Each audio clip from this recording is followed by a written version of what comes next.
Marvelites, assemble! How was that? Was that okay? I like that. I liked how we started out like that. Greetings, Marvel lovers. ANICO here, the El Topo, Studio Mogura, Studio MOGURA, bringing you another Marvelites Assemble. This is probably, I think this is our second Marvelites Assemble. I've only done one before.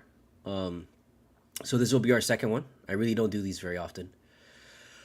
Typically because I have too much fucking shit to do.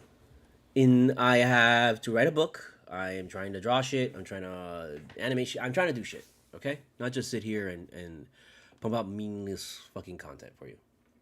I'm trying to pump out meaningful content for you. So that's where I've been at. I guess if you have ever experienced my channel, which you haven't, because nobody has, you might have heard of me via HUGH Cultura, HUGH Cultura, HUGH Cultura, HUGH Cultura, HUGH Cultura, HUGH Cultura. However you say it, that's how you say it. And you might have, that's where you know me from. And you might be wondering, why am I doing this? Well, to be honest with you, this was the original idea.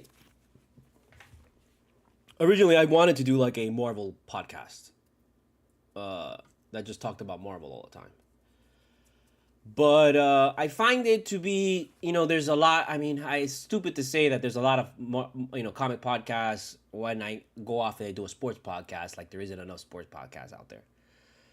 But I feel the sports podcast, I kind of have a little niche in that it's kind of like Spanish centric, There's a little bit of Spanish flair in there that I really don't see in many podcasts. And the fact that I don't give a shit and I curse like a fucking, an animal in that thing.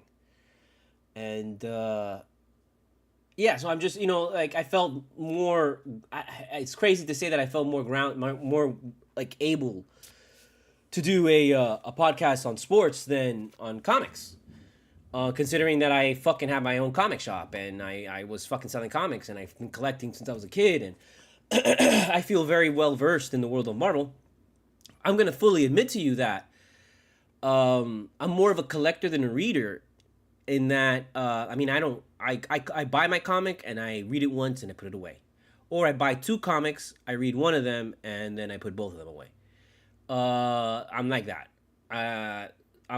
I'm very much about collecting and reselling and trying to, and treating the comic market very much like the stock market, unfortunately. I am, because that's how you got to treat everything nowadays, like the fucking stock market. And comics have always been underlooked and overlooked as far as being a major money maker. People don't realize that, comics have a better return value often than gold. And I know that sounds crazy, but that's actually the truth. Like, back in 2012, when comics were like really blowing up in, I know people want to say and point back to like, the 90s and, even before that and the 60s and all that shit. And like, yeah, every generation has had their moment with comics. But in 2012, things kind of changed. In that in 2012 we got Avengers, and that was the first like superhero team movie that we got that was like a knockout, a home run on every aspect, on every front. Everything about that movie was great. Sorry, I sneezed, and whenever I sneeze, I don't know, something happens where it's like saliva goes down the wrong tube, and so I start choking and I'm dying. And I'm like, it's really annoying. That's why I hate fucking sneezing. But it happened. Like, right before I was about to fucking come on, boom, and sneeze. And then I'm like waiting for the shit to fucking go by and the shit to pass. And then I got tired of waiting. And I was like, I want to fucking do this. If not, I'm going to be here fucking 30 minutes fucking waiting to start. So, I'm sorry. Let me fucking switch this up because, of course, that's how we do shit. Right? Good. Okay. So I already forgot what I was gonna say. That's how we do it. That's how we do it here. But anyways, so there's just there's lots of reasons why we want to do Marvelites Assemble. Let's just put it out there. I'm sorry. I lost my fucking train of thought because of the fucking saliva and the coughing and the embarrassment, whatever. It'll come back to me.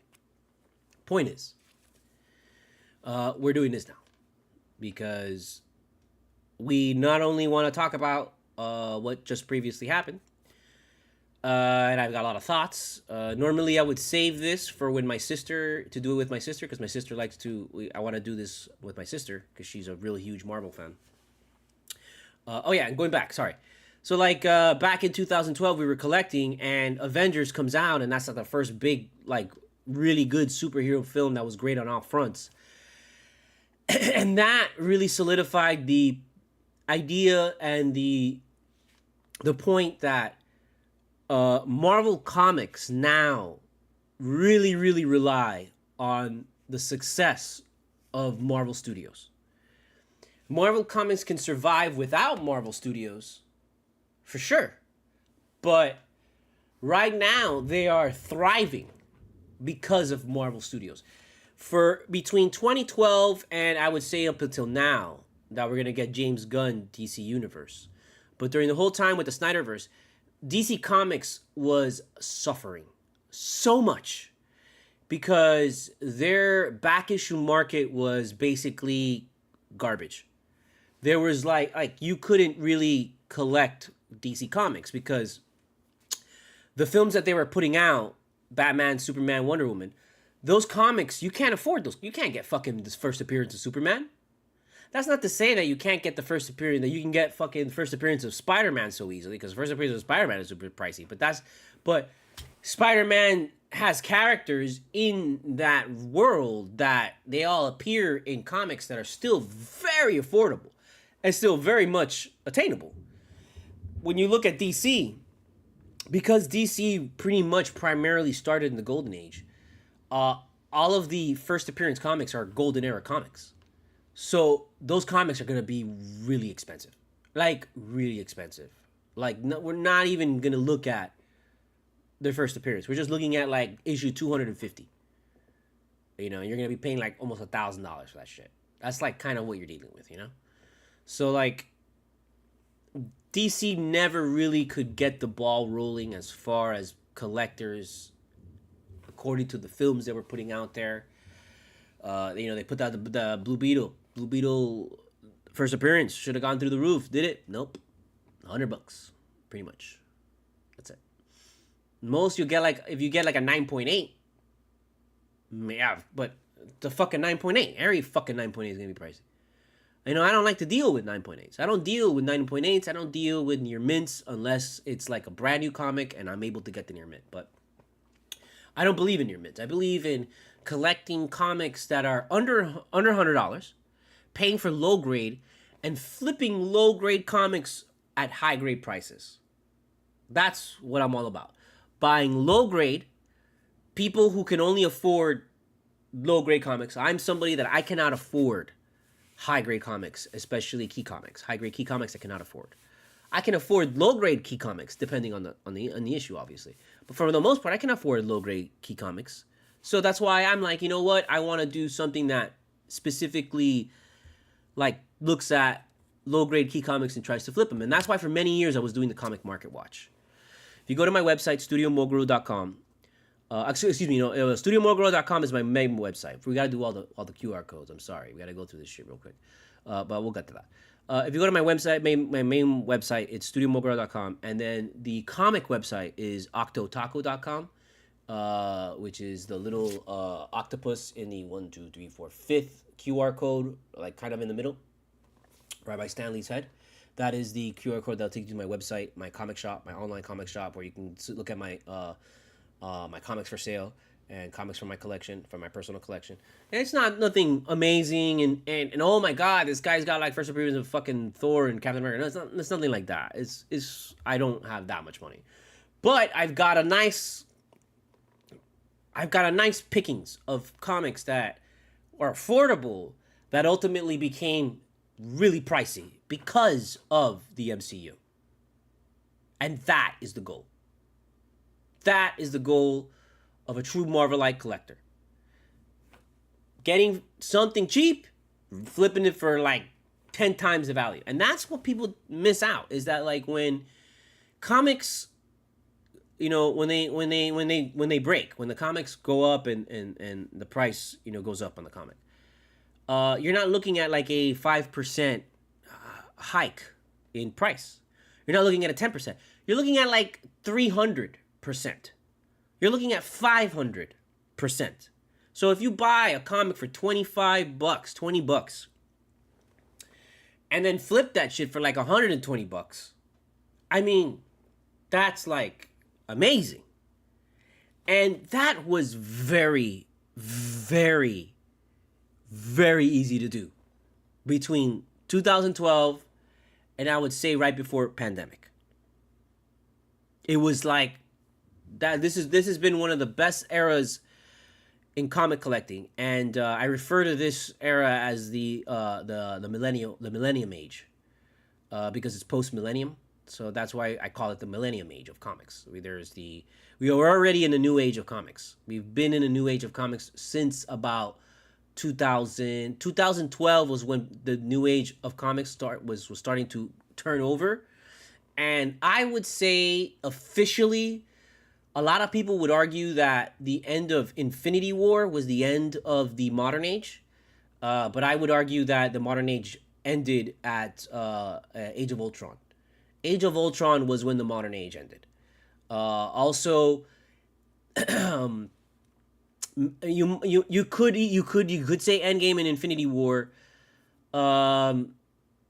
because a lot of times Marvel comic ages are tied to like the starts and ends of war, and I know that's like what the fuck are you talking about? And it's like, look, there's a lot that goes into it. So I literally wrote a humongous like book that I haven't released about the millennium age of comics, about comic collecting, about the whole fucking shit. And it's just sitting in my hard drive, and I never just uploaded it. I just never uploaded it, you know? And it's something that I've been dying. It's another little project that I have on the side that I would love to really focus on. But it takes so much fucking time, so much effort, so much research is really what it's killer. It's a lot of research. And I'm already doing a lot of work with the writing, the books, and the stories. And then it's like, it's hard to be like, okay, well, now I want to like research comics and research all this stuff. And it's just really, really, really, really taxing. So I just never finished it. But if you look back at the numbers, you could very easily make the argument that this past maybe like, man, the definitely last 10 years, this last decade has been some of the best comic collecting ever. You know, this definitely was better than when the 90s, when I was a kid. Well, mainly because I was a kid and I couldn't fucking afford comics when I was a kid. And now I'm like an adult and I can afford comics, you know? But also because there's more comic shops than ever. There are more collectors than ever. There are more comic sellers than ever. There's more comic buyers than ever. There is more comic shops. There's more comic artists. There's more comic writers. There's more comic companies. Fuck, there's more comic publishers than there's ever been in the history of mankind. Someone living in the 90s, pre-Image, would look at us, how we're living right now, and think that this is the utopia. They would think that the world peace has been solved. World hunger has been ended. They would come to this conclusion that like, wow, we are living in the greatest fucking time of humanity. Because they would see that like, shit, look at all the fucking Marvel movies they're getting. It seems like Comic-Con is the fucking central hub of entertainment, of the entertainment industry. Comics, there's like comic collectors everywhere. There's so many different more characters now. There's so many different more issues now. There's so much more women in comics. Like, women have always been a part of comics. Women have been part of comics as artists, as writers, as collectors, as this. But they've always been overshadowed by the just aggro bullshit of man. And like, I'm sorry. On behalf of men, I'm sorry that we're like this. I'm sorry that we've been like this. But also, I would like to, like, be thankful that, like, women, like, didn't let that deter them from still getting into Marvel more. That now there is so many women that love comics, that love to cosplay, that love to look great and love to dress up like this and love to buy this and they love Legos, they love the whole thing, they love the toys, they love that. It's just like, man, growing up, a lot of us, I know it sounds like, oh, that's just you're just there, you didn't hang out with the right one. Man, I had 3 sisters that they're all Marvel fans. We all read comics and shit like that. You know, my sisters were ahead of the curve. You know, if you wanted to talk say it, my sisters were ahead of curve. So I was surrounded by women that were like into comics, that were into anime, that were into all this stuff. So I was lucky, but still, when I would go to school, it was not like a wide thing. There was like none of my female friends really liked anime. None of my female friends, I really didn't have female friends that really liked anime and that on their own until college. College is when I met women that hey, have you seen this anime? Like in high school, I was always like, hey, have you seen this anime? And they're like, what's anime? You know? And then I showed them the anime and they're like, oh my God, I love this. This is great. And that's usually how it went. You know? It wasn't until, I mean, like Sailor Moon didn't appear on Cartoon Network till like the 2000s. When I was in college. I graduated college in 2003. So when I got out of college, in 2003 is when I first experienced Dragon Ball Z. I would get out of class, I would run across campus, because, you know, I had to run across campus to get to the fucking food court, to Dave's Down Under. I would get my fucking double cheeseburger with bacon and fries, and I would get my fucking my lemon fucking Arizona iced tea, and I would haul ass back to fucking Pinehurst because I wanted to make sure I was sitting in front of the fucking television before anybody else who got out of class that wanted to watch the stupid fucking news or some bullshit. And I sat down and I would watch Cartoon Network and I would record it. Because I would record it so that I would tell people, look, hey, sorry, I'm recording this, man, because I love this show and I want to rewatch it after it's done. And they would be like, oh, okay, fine. And then, you know what ended up happening? Every day, like, it was the Namek Saga. So we were all watching the fucking, the Super Saiyan Saga and all that shit, and the Namek Saga. Like, everybody was, like, I was watching it, and then people would notice me, like, where are you watching? And they're like, oh, I'm watching Dragon Ball. I'm like, what the fuck is this? And they sit down and they watch it, and like, oh, shit, this is crazy. And then, like, the next thing you knew, I would sit down, and it was, like, the whole fucking, everybody was doing that. Everybody would go, get out of class, get their food, come back, and we would all sit and watch Dragon Ball. And it was, like, this was amazing, you know, and it was an experience. And then I ultimately went and I started the anime club at Rollins. Like the RACE, which is the Rollins Anime Club for Enthusiasts. I started that. And just, you know, not too long ago, I went back and I checked, you know, is this thing still going? And yeah, man, the RACE is still going, man. The Rollins Anime Club is still going strong. And that made me so happy. I was like, oh, wow, that's cool. I you know, I could fucking die and at least, you know, I know that, like, hey, like, if you track down in history to see who started RACE. Oh, look, it was Alex. And that was great, man. That was something that I will always be, like, proud of, that I started the anime club at Rollins. Because there was no anime club. And when I started the anime club, the other thing that was amazing was that I thought there was just going to be just all guys and Trish. Because Trish was in Pinehurst and, you know, me and Trish had a thing there.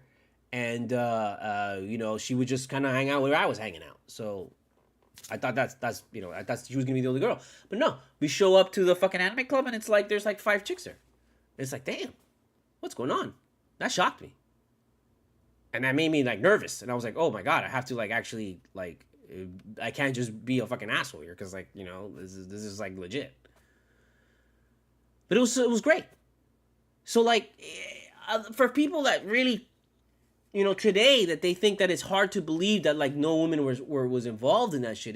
It's really not. I mean, it's really not far-fetched. You know, like women, look at how badly men treat women in geek culture now. Still, I don't want to say now. I want to say still, because it's gotten better, but it's not good enough. They still treat women like hell, make it a living hell for fucking women. And that's today. And we were supposedly have progressed as a society in 2024. Supposedly. With all the bullshit that people are pulling.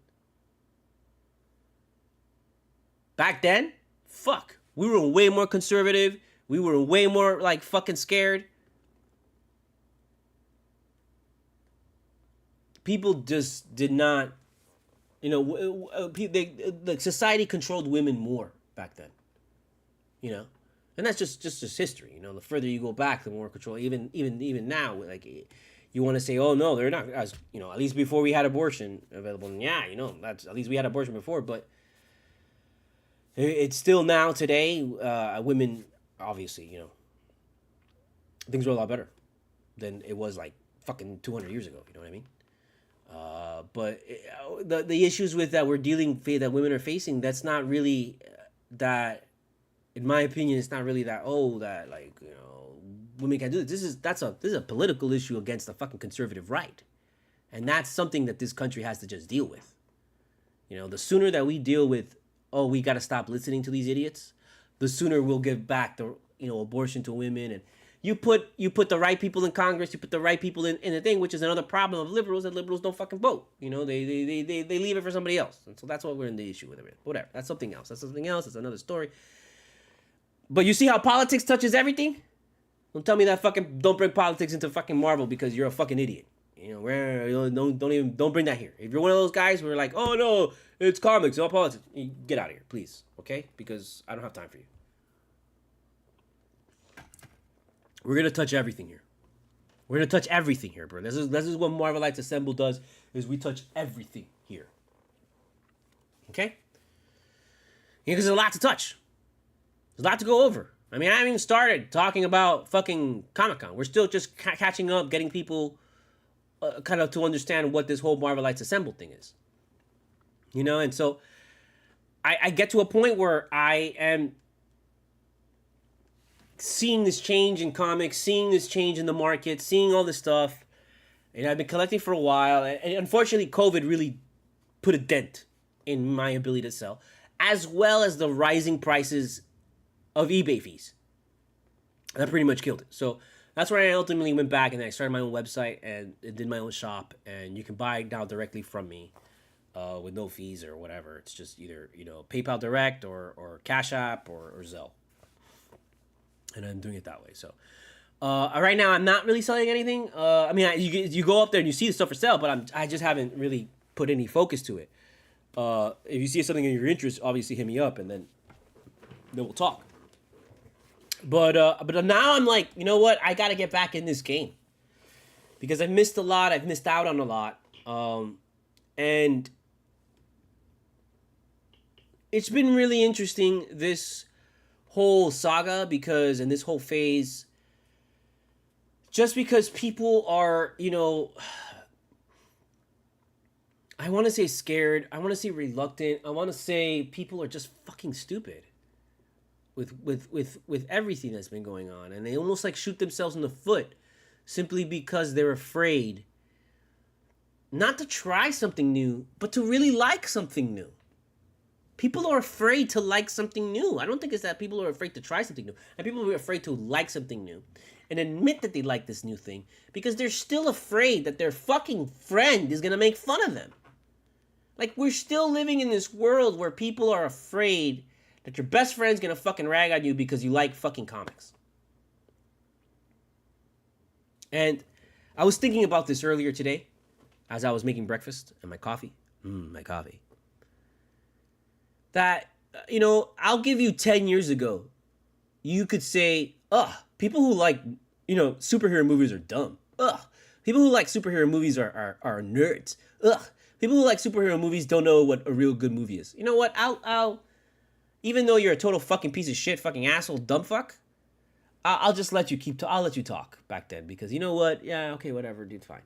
But now, in 2024, after Endgame, after Infinity War, after fucking Civil War, after fucking Age of Ultron, after fucking Avengers, after Winter Soldier, after Guardians of the Galaxy, after all the fucking Thors, after all the Doctor Stranges, after fucking Captain Marvel, after fucking all the TV shows, everything, you, my friend, can eat a fucking fat one. If you come out in 2024 and say superhero films are dumb, I'm sorry. You are telling everybody on this planet that no. Superhero films are not dumb. You are fucking dumb.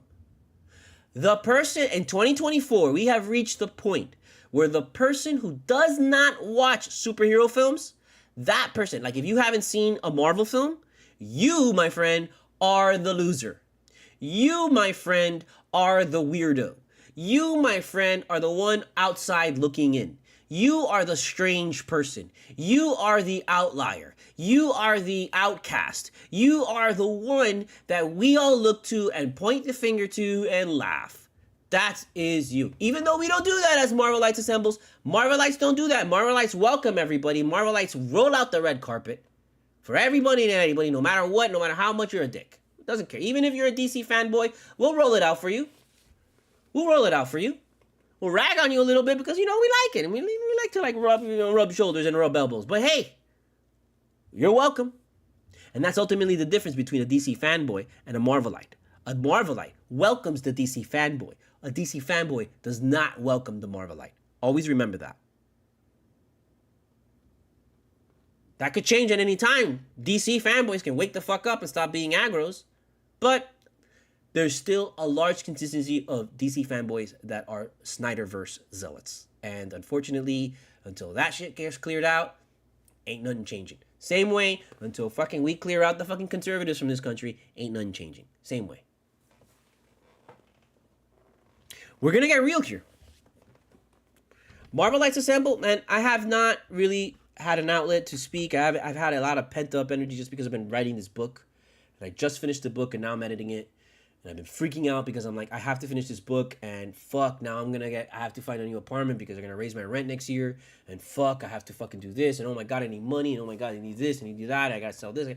I've been going crazy because, you know, nobody's buying my other book and nobody's really buying my music anymore. So it's just like, fuck, I'm just trying to fucking really get back on track as far as promoting it.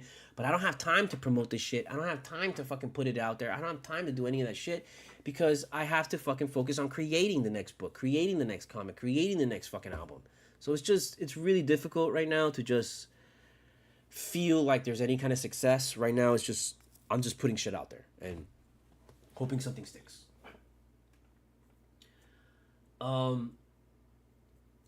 Sorry, I'm gonna pack a freshie bowl. This is also a weed-free. It's a weed safe zone. So if you are a weed smoker, by all means, bring out your pipe, bring out your blunt, bring out your bong, bring out your dab, bring out whatever, and let's get funky. If you don't smoke weed, you should. If you don't smoke weed because you're underage, you should, because obviously I started smoking weed when I was like in fucking 10th grade, so get the fuck out of here. Don't bring me that shit. And don't bring me that shit because, you know, we just went through fucking a thing where like, how many parents took their fucking kids under the age of 10 to go watch Deadpool? Go ahead, raise your fucking hand if you have a kid under the age of 10 and you took him to go see Deadpool. Go ahead, raise your hand proudly, like you're a fucking, like you're good. Because let me tell you something, if you took your kid, if your kid's under 10, fuck you and you took him to see that movie. You're raising a monster. And I'm somebody who I saw Nightmare on Elm Street when I was fucking like 5 years old. Excuse me, 4 years old, because it came out in 85. I was born in 81. I probably wasn't even 4 yet, because I think it came out before August. So I think I was like 3. So like, come on. I mean, I understand. Taking your kids to the R-rated, it's no big deal, blah, blah, blah, it's just a movie. I get it. Some kids are definitely, like, yeah, you know which kids, like, they get it. And they but I'd like to think, unfortunately, I feel like this, that the younger, I hate to say that the kid today in 2024 is, like the 10-year-old today is not the 10-year-old from before. I want to say the 10-year-old from before could probably handle crazy fucking movies. I don't think the 10-year-old of today can handle the crazy fucking movie, because the 10-year-old is the son or the daughter of parents that already have anxiety issues. Okay, the parents of kids being born today have PTSD. They have anxiety. They have mental issues that they're passing on to their kids genetically. That's happening. That's happening. It's not only, I gotta imagine it's not only because of the fucking crap food that we're eating, but really, it's because we all saw 9/11. Everybody who's having kids now, you all motherfuckers saw 9/11, and you were born into a fucking world that just came out of Vietnam and didn't fucking rectify that shit. So you were born into this fucking planet, and they put the fucking bullshit of Vietnam right on your shoulders as soon as your fucking body fucking came out and your ass touched the fucking air. They put fucking Vietnam on your shoulders as a kid. And they never told you why. They never told you what to do about this. They never told you nothing about it. Just like, hey, here's fucking Vietnam. This shit fucked us up. You're fucked up too. And then we have 9/11. And this was after Rodney King. Because Rodney King fucked up this country. Not Rodney King. Those cops that fucked up Rodney King, they fucked up this country.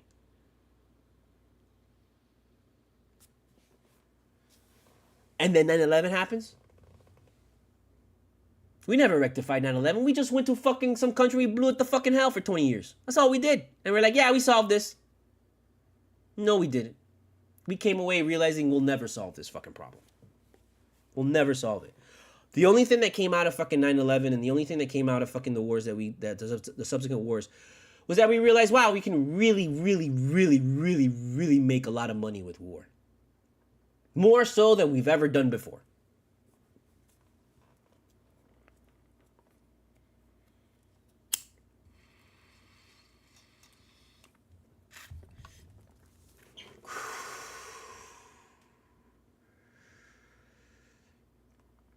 A lot of us are messed up. A lot of us never fix that. And so when we have kids, we pass on those worries, those anxieties, those all that shit. We pass it on to our kids, both genetically and in our actions. How we react to the news, how we react to things, and how we react. Oh my God, they see us and they're, oh my God, this is crazy. Oh my God, and that's how they grow. By the time a lot of your kids, I guarantee you, a lot of you people who were like young, like millennials, like old millennials, that are having kids now, I guarantee you, a lot of your kids you're finding are like, oh, why does my kid like always just kind of like scared and shit? And fuck. I wouldn't be surprised that it's us, that we just pass down our anxieties. I mean, that's got to be it.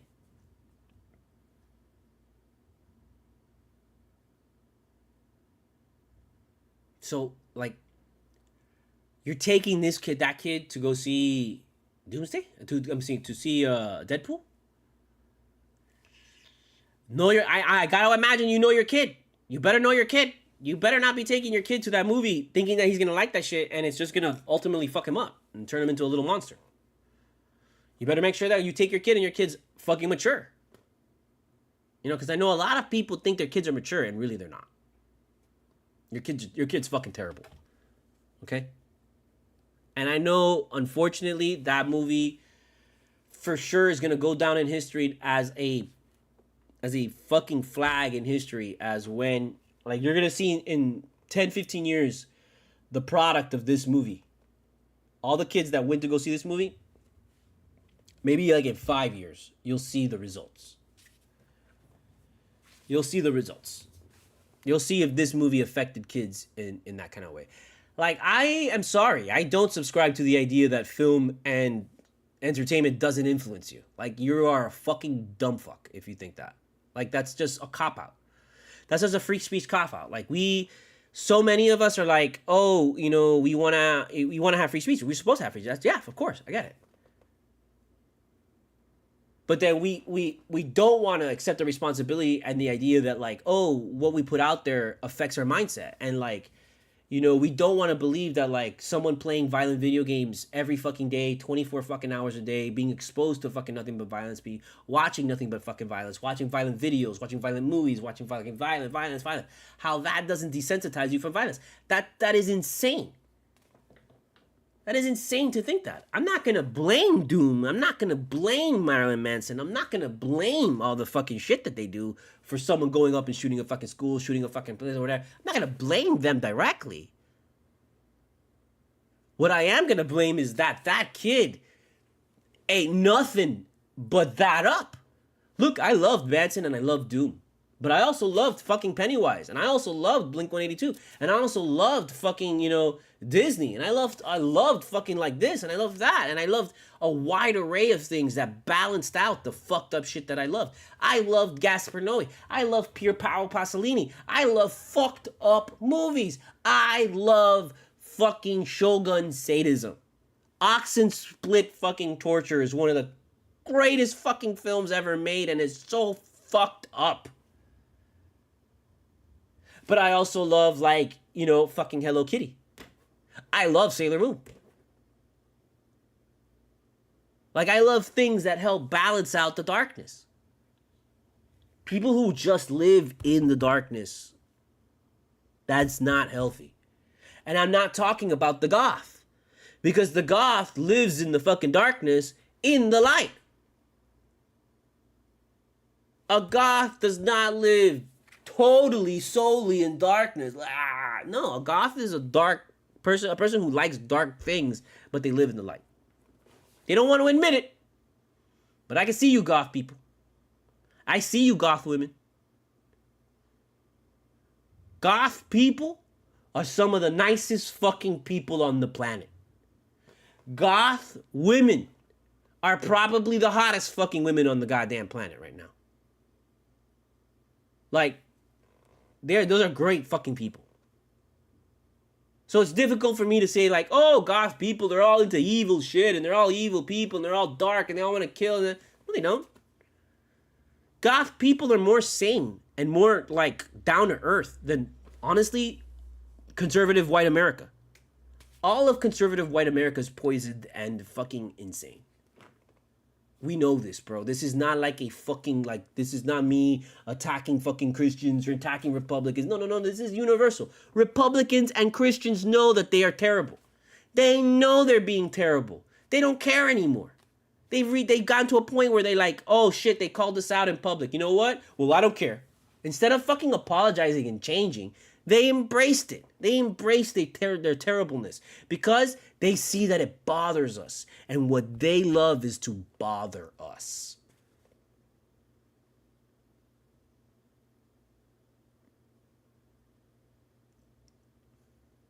Lots to talk about. It's been a while. And I'm just going to keep going until I can't go no more. We haven't even started talking about Sdcc. We haven't even started talking about Marvel Slate. We haven't started talking about any of that shit. We are just still kind of just getting to a point where you understand where Marvelites Assemble comes from. That this is not just a show about Marvel. This is about a show about Marvel and how Marvel changes and affects society, dude. That's a real Marvelite. A Marvelite goes like beyond the panels, beyond the pages, beyond the writing, beyond the art. We take that and we put that in, we apply that to the real world. To be a better person, to be a better Marvelite, to be a better comic fan. We need it. So at the sound of the train outside, let's switch it up a bit. And let's get you familiar with the QR codes, okay? The first QR code, starting from the left to right, okay, is, that's my PayPal. So donate to my PayPal, donate to my Cash App. All donations go toward the making of my independent film, my independent animated projects, my independent comics, my writings, all that shit. Your monetary support gives me support to pay for the studio, pay for my rent, pay for my light, pay for my internet, and help give you content. So if you want more content, if you like the art that I do, if you like the music that I do, if you like the writings that I do, if you like the comics that I do, if you want to see this animated film finish, if you want to see me finish my feature film, please donate to my causes. If you want something more tangible, buy my book, Full Moon Nights, available on Amazon and on Barnes & Noble for the hardcover. Full Moon Nights is a chronicle of the Miami rave scene in the early 2000s. It's basically all my adventures growing up, going to different raves and shit. And there was one particular rave called Full Moon Nights. That was a rave that took place at a go-kart amusement center every full moon night. And the last one was something out of, well, read the fucking book. And you're going to see why the last Full Moon Nights was so crazy. And there's that. So check that out. Next to that is the Octo Taco QR code that we already previously talked about. That's my comic shop, so check that out. You can also read comic related blogs and entertainment blog. It's my entertainment blog, so I like to blog about movies there. I like to blog about my ideas there. Definitely got to do a write up on Marvel and stuff like that. But that's what I was like, you know what? Instead of doing a write up, let me just do a fucking Marvelites assemble, and we'll put that shit up there. And I'd rather do that. And then next to that, you have my TeePublic shop, where you can buy my original TeePublic designs and all my art stuff that I put on T-shirts and everything like that. Also check out my El Topo playlist, which is also my discography, which has all my music and all my tracks dating back from 1999 up until last year with my latest release, The Reflection Blinds You from Seeing the Truth. You can see the cover right there in the corner. And then last is the Streamlabs QR code that takes you to the Streamlabs shop, so that you can shop and you can get some particular T-shirts, my Studio Mogra gear, and some particular things that are available on Streamlabs that are not available on TeePublic, like for Streamlabs that you can get like an IHA, International Horror Association bathing suit for women. They had a lot of really cool women clothing articles, so that's why I have the Streamlabs there, so I can give you that. I gotta get more into that and create some more designs. It's just I'm trying to finish the book, you know. And so please support my my novel. Really, that would really mean a lot to me if you guys would just buy my Full Moon Nights book and check that out. Because I'm about to release my second novel, Hell in Heels, which is based on my third screenplay. It is a action adventure thriller, grindhouse, feminist, hardcore, fucked up shit. It's basically about a guy named Billy, who is a veteran who's doing a cross-country trip on a motorcycle, and he meets a family of three, a guy named Joseph, his wife Anna, and their little son Tony. And they basically meet at a gas station, and you know they find out that they're both headed to Vegas. And on the way there to Vegas, as they're driving, the family gets attacked by a group of female motorcycle riders called the Hell in Heels. And so Billy, being being a veteran, has to intervene to save them. And then by doing so, he opens up a door to like horrible fucking shit. So please check that out. It's something I've been working on since 2015. Crazy enough. I've been working on this story for 9 years. I've been pitching it as a screenplay since 2015. It was a finalist for the Beverly Hills Film Festival and Screenplay Contest. It was a finalist for the Zed Fest Film Festival. It was a top 50 selection for the Road to New Republic, or Road to Public. I don't know, something. It was a top 50 selection for some contest. I don't know. I forgot what it was called. It was a quarterfinalist for the Screencraft Action and Thriller contest. And it's also a semifinalist for the Boston International Film Festival and Screenwriting Contest. So this script was probably my most successful script. It is my most successful script. And it is also the most fucked up thing I've ever written in my life, which is really strange, to be completely honest with you. I still don't know how to deal with that. In the idea that I wrote this thing, and I wrote this thing with the full intention of like, look, I'm going to take off all the restrictions. I'm going to take off all the locks.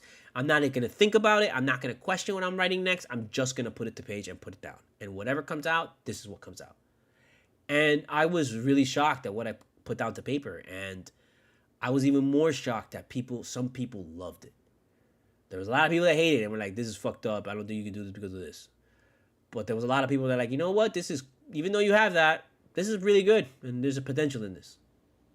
So, after a while of pitching in, I just, after I did the Full Moon Nights, I was like, I really love converting my scripts into novels. So I was like, okay, well, the next one's going to be something. What's the next one going to be? And I realized, you know what? The next one has to be Hell in Heels. So that's what I did. So just recently finished it. And I'm also adding some original sketches, because I did sketches for Full Moon Nights after I published it, and I was like, fuck, I should have added these to the book. So this time around, I'm not going to make that mistake. So I'm working on some sketches, and I'm going to go ahead and add those, include those in the book as well, just to kind of thicken it up and make it really nice.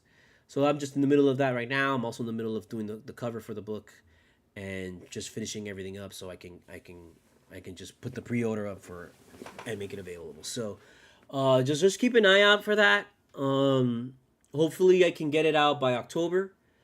I'm shooting for an October 31st release date. But you know, I did the same thing last year, and then I got caught up with a bunch of other shit. And then, I mean, I did the same thing for the last book that I wanted to do in October, and I think I ended up not being able to. And I was like, no, fuck it, let me make sure this shit's good. And I ended up releasing in January. So I'm assuming that's gonna happen as well. But I like to say, you know what? Let's put it out for October. Let's shoot for October because I got plenty of time right now that I can edit the book. And the book, I did the smart thing this time around is that as I was writing, I was editing it. Because I already had the screenplay as the guide. So it'd be stupid. I didn't want to go through the same thing I did last time, which is that I waited to edit after I was done with the book. And then when I went back, it was a fucking pain in the ass because I would edit it and then I would print it and read the fucking thing and be like, shit, there's a wrong thing, there's a wrong spelling here. I missed this, I missed that, I missed this, and then I would just go back and back over and over and over again to a point where I was like, I couldn't catch the mistakes anymore because I just had read it so many times that I when I would read it like I was reading it in my head and not actually what's on the paper. Like it was, I guess it's some dyslexia shit. I don't know what the fuck. But anyway, so like instead to avoid that, this time around I was like, as I write, I'm gonna edit. And that's what I did. And so for the most part, the beginning, toward the end, I said, fuck it though. Toward the end, I was like, I gotta finish this. I can't fucking waste time with this. So at the end, I was like, just let me put it out the paper. So I know at the end is gonna be a little bit different. But the beginning, I know like the first fucking 5, 6, 7 chapters of that book should be pretty solid for like these one little, oh, I forgot an apostrophe here about this, or like a lot of times the fucking corrects it to another word that's it's not supposed to be. So I just gotta find that shit. And then once it's done, and I'll put it out, and you guys can enjoy it and freak the fuck out because I know it's gonna piss people off. I don't know. I wake up dreaming that maybe I could pitch this to an actual publisher, but I really don't want to put myself through the fucking shit of like getting rejected for this story because this story's fucked up. And at the same time, I'm very adamant about keeping the story the way that it is. I don't intend on changing the story, and I feel like if I hook up with a publisher now, they're gonna want me to change the story in some kind of ways. In many ways, they're gonna want me to change the story, gonna want me to redo this, redo that, redo this. And I'm very like, once I've done like a bunch of drafts of the fucking story, I'm like, I ain't changing shit, bro. I like the story the way that it is. If people don't like the story the way that it is, they don't like the story the way that it is. That's it. I'm not gonna cater it to the audience, which is a great lead-in to what just fucking happened in Comic-Con. Did Marvel cater to the fans? Of course. Did Marvel kind of like chicken out? Possibly. Did Marvel make a mistake? Never. In this case. Because I do think they made a mistake with Jonathan Majors. What he did was bad. Even though he was literally not fucking... He was found not guilty on one of the fucking shits. And he was found guilty for some other shit. I don't know what the fuck for. But we all saw the video. We all saw it for our own eyes, which is very important nowadays. Man, nowadays, I know you... We always believe the victim. We always believe the victim. But we always have to remind ourselves that, hey, man, people fucking lie, bro. People fucking lie. And I know, we know that men are fucking terrible and men have had their foot on the backs of women since the beginning of fucking time.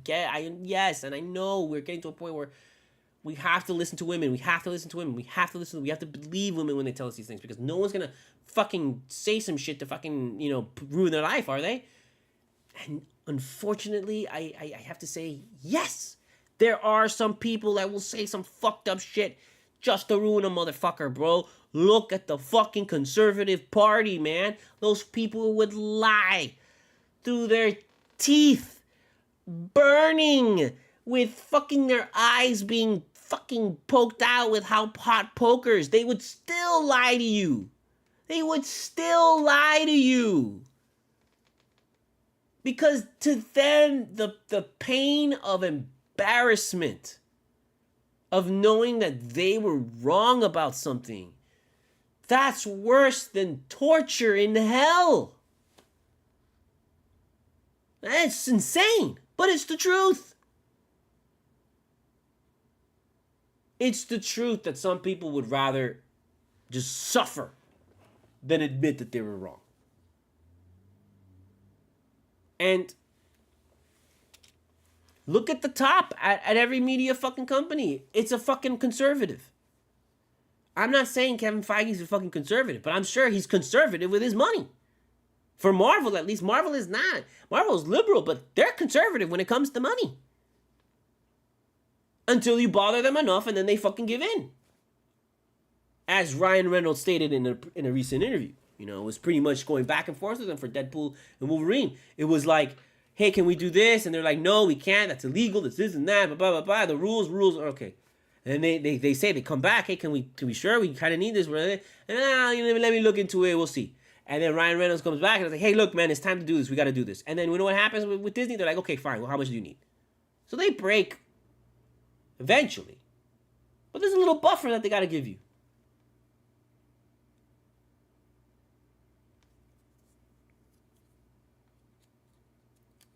I think they should have given Majors some buffer. They should have learned from James Gunn. And they did it. They haven't learned from James Gunn. You know how they're going to learn from James Gunn? When James Gunn comes out with Superman and that shit fucking wrecks Avengers Endgame. The box office record for that shit, which I don't think it will. But it's got potential. It definitely has a ton of potential because Superman is that kind of fucking character. And we haven't had a really good Superman at all since Christopher Reeve. So none of the Supermans that have come out since Christopher Reeve died have been good. Or have been to the point. Because if they were, it would be universally praised. They would be universally praised. There hasn't been a Superman film that is universally praised. Don't tell me that the Superman film is... Zack Snyder Superman films were good when half of the fucking audience and fan base hates that shit. You can't fucking say, oh, that's just that people are stupid and they don't know what a good film is. No, it's not that. It's not that. We're not talking about if they can put a film together. We're talking about is they're universally loved. Infinity War is universally loved. Endgame is universally loved. Winter Soldier is universally loved. Fucking A, man. Like, Marvel's got tons of fucking films that are universally loved. DC does not have many films that are universally loved that have come out in recent time. They don't have the same record. But guess what's gonna fucking happen now? James Gunn is gonna change the shit out of that place. He's gonna give you films that you're gonna love to watch these films. They're gonna kill you and hurt. Oh my god, it's the time. The one thing you gotta watch out with James Gunn, bro, is that guy's like George R.R. Martin. James Gunn is the George R.R. Martin of comics. So you better believe motherfuckers are gonna die. Characters that you love, yep, they're gonna die. They're gonna die. Sorry, I'm sorry, but they're gonna die.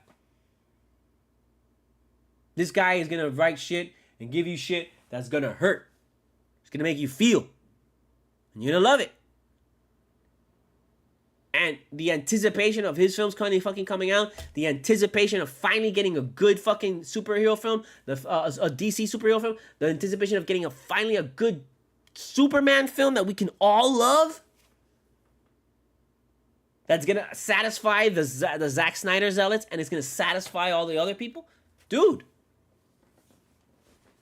Marvel fucked up. Should have never let his ass go. You know who should be fucking directing this next Avengers? It shouldn't be the Russo brothers. It should be James Gunn.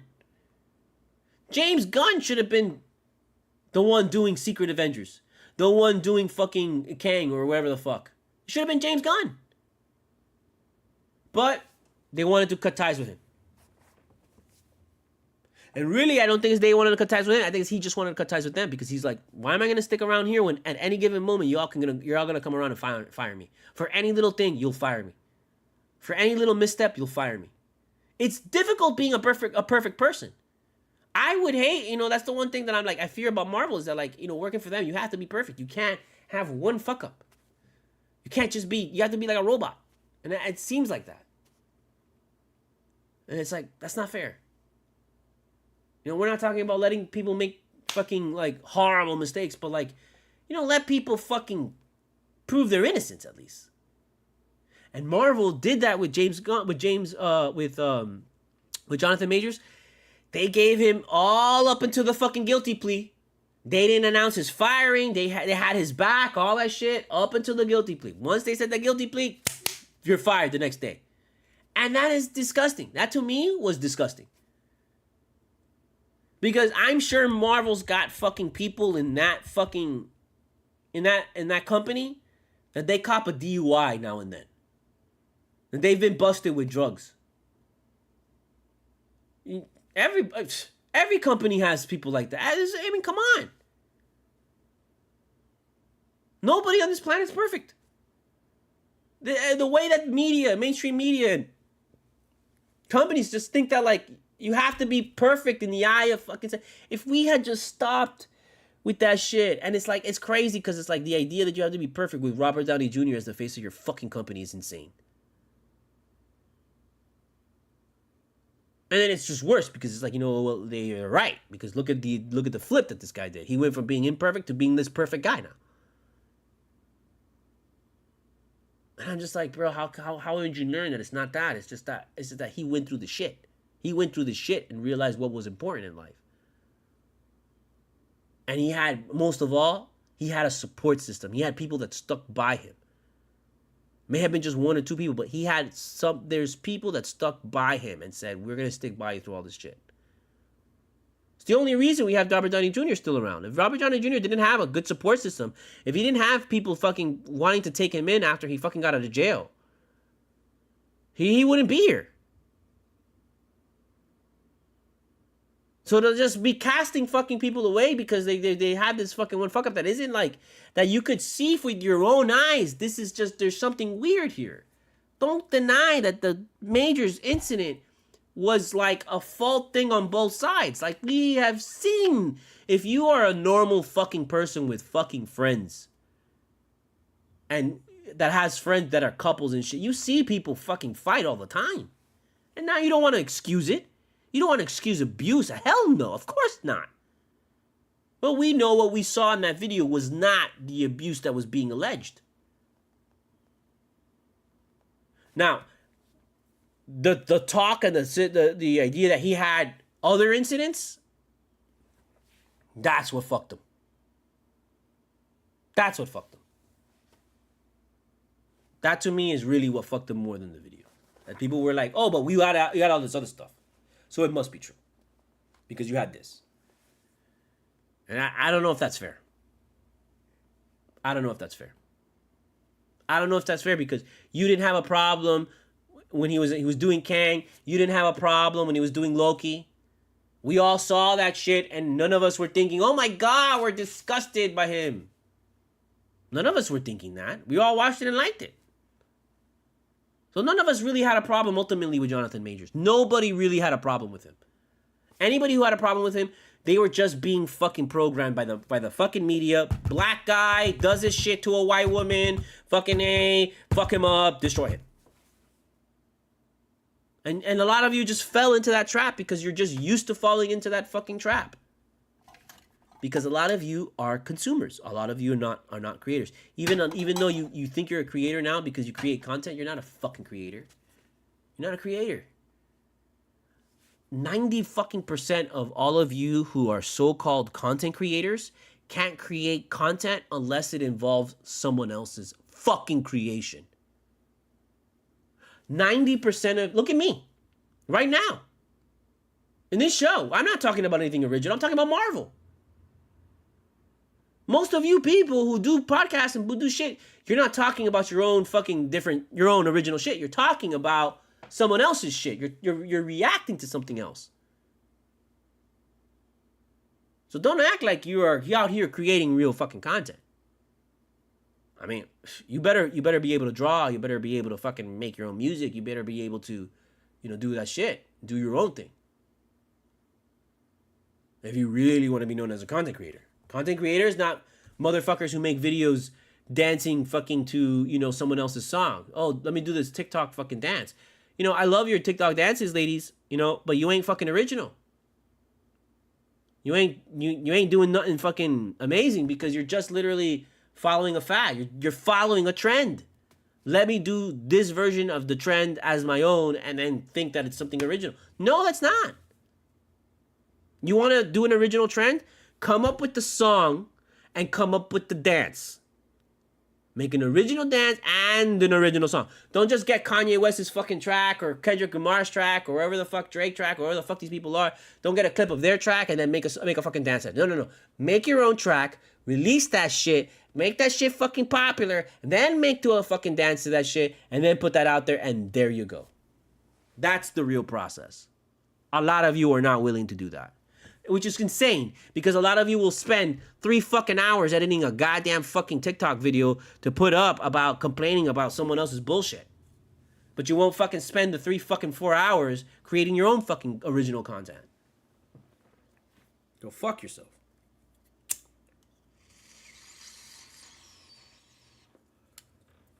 The fire's just starting. 105. Into the fucking Marvelites. Second cup of coffee.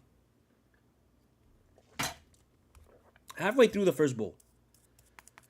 Second bowl.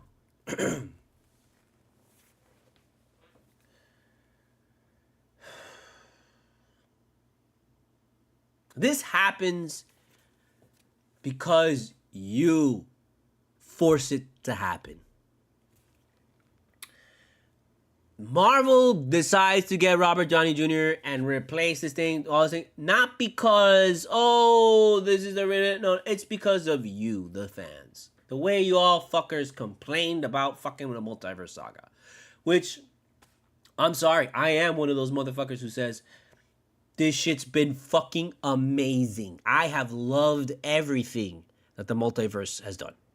Even the films that I didn't like, even Secret Invasion that I thought was actually really bad. Like, Secret Invasion was actually a really bad show.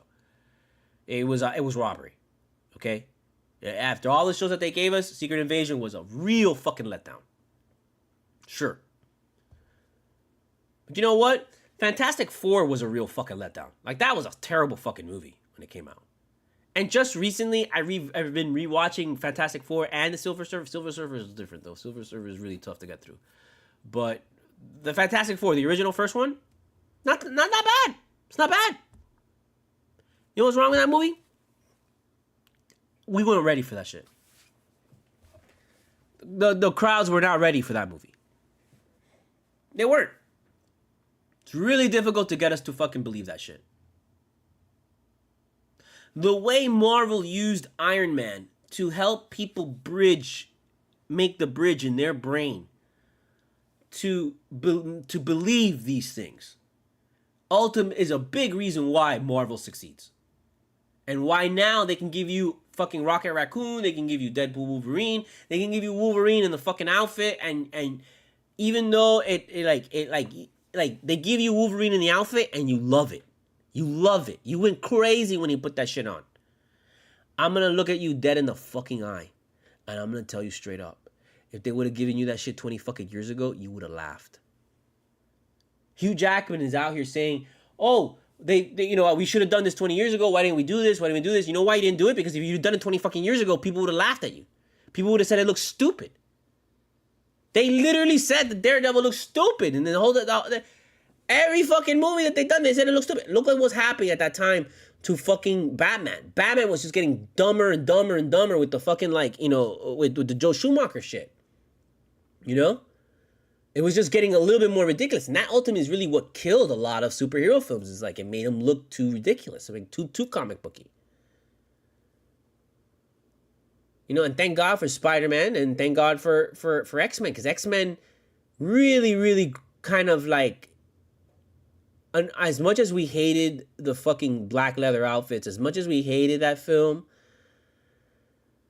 it still allowed people to kind of slowly get into the idea of comic book films by being a little grounded, you know, by not showing up with the fucking the yellow outfit right away and the mask. The mask would have totally turned people off back in the day, for sure. Even in this film, like, I love the mask when he's fighting, when he's talking and he's fucking trying to be like serious as shit. Take the mask off. You got to take the mask off. It looks really, sorry, it looks ridiculous. It looks ridiculous when he's trying to be serious. and he's trying to have a conversation with that mask on. It looks really ridiculous. You know, and it's just because the eyes didn't seem to have any kind of emotion. You know, like, you know how, like, Deadpool's eyes are white, but they go in, they close, they open, they get wide, they get small, you know, like, they show emotion. Very similar to Spider-Man. That's why I love this version of Spider-Man.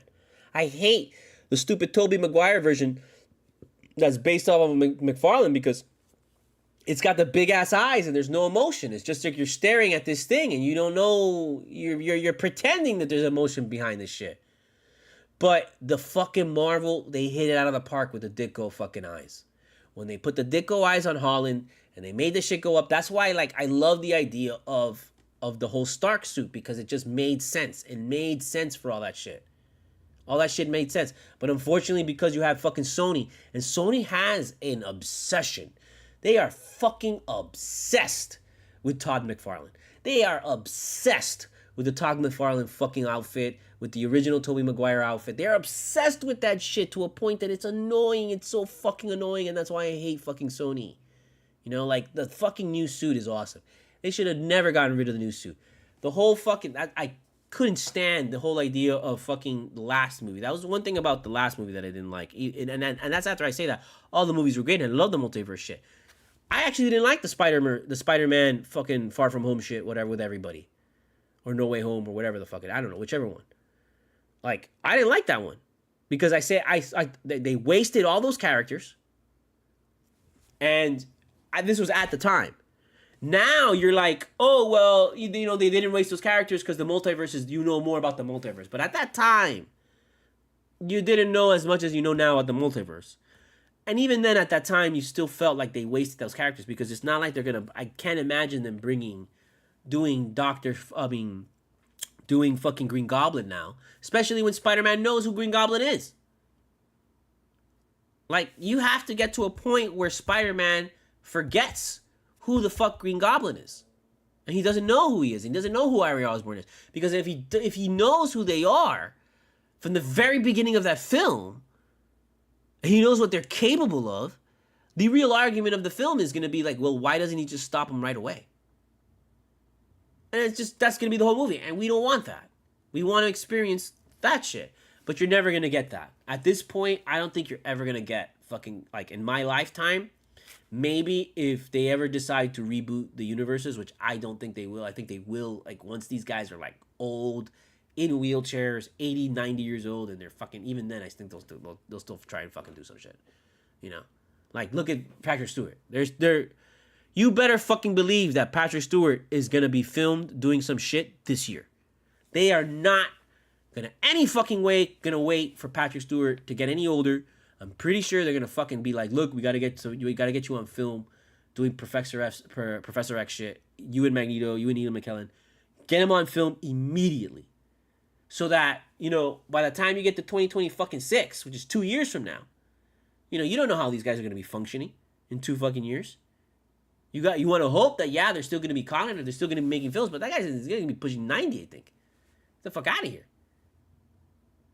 Like, those guys are going to want to retire at some point. So take advantage that you're going to do this multiverse shit. If you're going to do this multiverse shit, then do this multiverse shit. If you're going to mix everything up, then mix everything fucking up. You know, I didn't want this at the beginning. This is something that I feared when they got the fucking Fox rights. And I thought that we were going to kind of like, it was just going to be like, oh, this one-time thing with WandaVision when they showed you the Quicksilver guy. But they've completely embraced, no, let's take all the Fox people and put them in fucking MCU. Which has been, to me, that was a bad move. Even with the box office shit of fucking Hugh Jackman and all this kind of shit and everything, I personally didn't need this.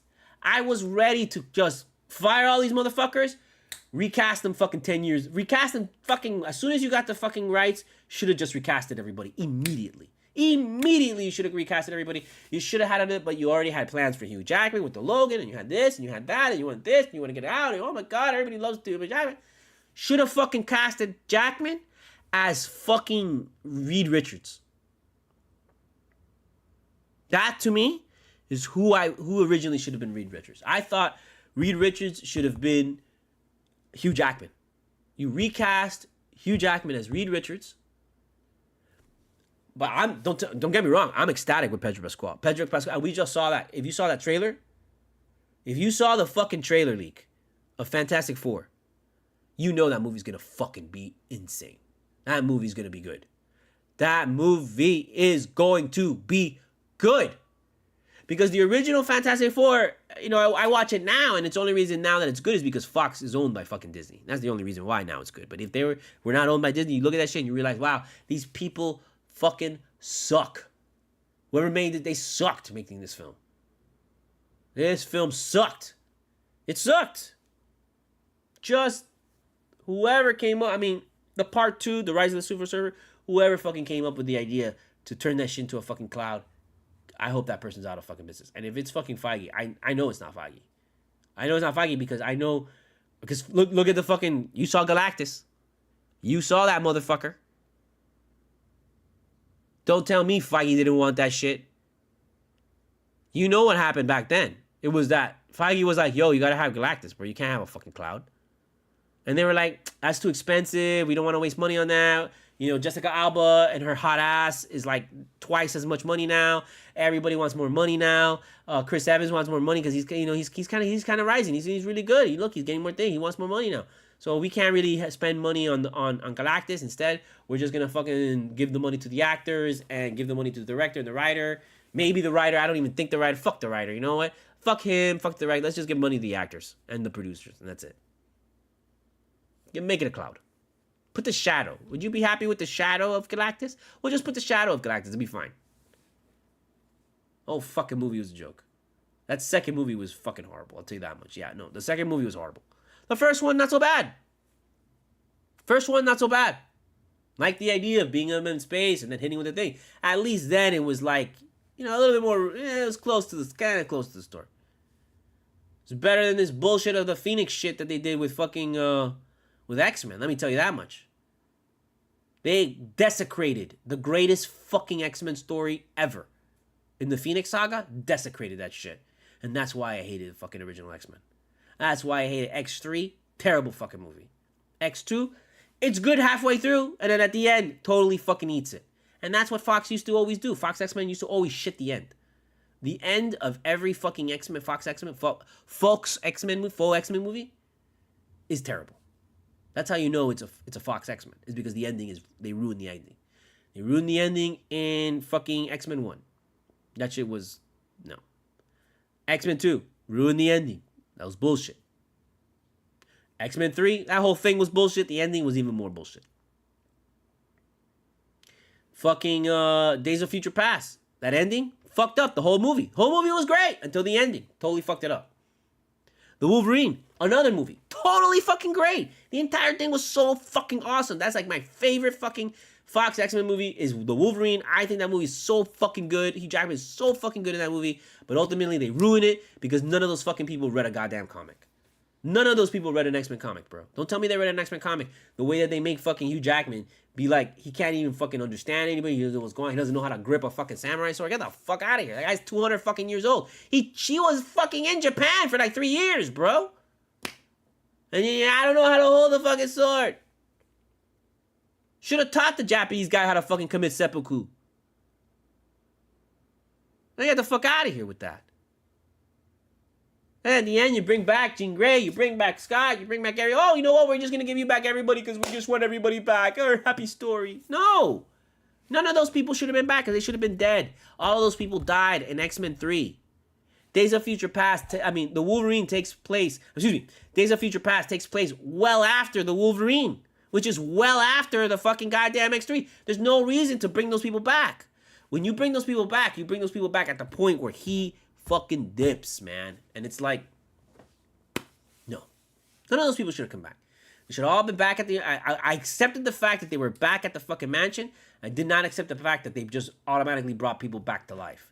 Him fucking changing the future at that point, because they were already like well into the future. Days of Future Past is not an alternate universe. Days of Future Past is literally the future of the Wolverine and shit. And it's like, how can you bring back these people if they were already dead at that point? And it was like, no, we're retconning on. No, none of that happened. So at that point, like, a lot of the X-Men films just became standalones. And then you just step back and you look at the whole thing and you realize, no, none of the X-Men films are really X-Men films. All of the X-Men films are Wolverine films. They're Wolverine sequels. X-Men 1 is really Wolverine 1. X-Men 2 is really Wolverine 2. X-Men 3 is really Wolverine 3. They're all fucking Wolverine films. This whole thing has been about Hugh Jackman. And then that's when I started to be like, you know, I love Hugh Jackman. I love him in all his films, not just X-Men films. I love him as an actor. He's great. He's a great singer. He's a great dancer. I love him. He makes me feel like a man. Because I'm like, wow, a man can do everything. All these things. A man can dance. A man can sing. A man can love. A man can fight. A man can be like, ah. And a man can be like, oh. But it got to a point that I'm like, okay, you know, this might be a little bit enough of this man. Please. I hate to see this guy constantly killing himself with the fucking workout shit. So I was like, I've been ready for a new Wolverine. Because I wanted to see Hugh Jackman do somebody else. I wanted to see Hugh Jackman be Reed Richards. He should be Reed Richards. If we're talking about multiverse shit, if there is a plan in place to recast Wolverine for the 616, if Hugh Jackman is not Wolverine in the 616, then he should be recast as the Reed Richards of the 616, pending on fucking what happens with Pedro Pascal. Which is like, that's never going to happen. It's never going to happen. Because Pedro's going to knock it out of the park. And I got to imagine that they're coming in from another multiverse and they're just going to somehow end up staying in the 616. Like, that's the real question. Like, that's what somebody misunderstood me on Threads, and they thought that I didn't know that it wasn't in. Yes, I know it was in the 616. It doesn't take place in the 616. What I'm saying is that film going to end in the 616? Is that film going to end up in the 616? Are they going to go to another multiverse and end up here? Like this other chick at the end of Captain Marvel ends up over there?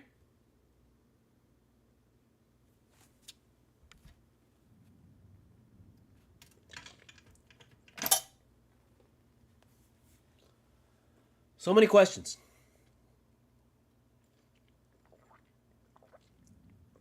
So many questions. And that's what everybody's arguing about right now. Everybody's just like pissed off because everybody's just got a lot of questions. There's no doubt that we're not all going to go see this fucking film and make it probably the biggest fucking Avengers film ever. There's no doubt that that's going to... Come on. To complain about Downey's return is both warranted and, I mean, well, why? I mean, but at the same, I mean, yeah, you can have both sides on this one. This is totally fine. It's totally fine to question this fucking move. We got 2 years that we can question this fucking move until they show us that no, we were all wrong. And then you know what? We're gonna be totally fine being all wrong and be happy. It's gonna be a great fucking movie. Because these are all great actors. This is a great fucking company. They know what the fuck they're doing. This is not Sony that has never read a fucking Marvel comic. This is Marvel Comics that write the fucking Marvel comics, man. They know what the fuck they're doing. This isn't a cop-out. Hey, you don't even have to really go digging deep and be like, look, there's a comic based on this. Because at this point in the fucking game, man, 12 years in this fucking bitch, we should know. Oh, excuse me, almost 20 years in this motherfucker. We've been going at this shit since 2006. And it's 2024, almost 20 years in this shit. You should know that they pull directly from the comics.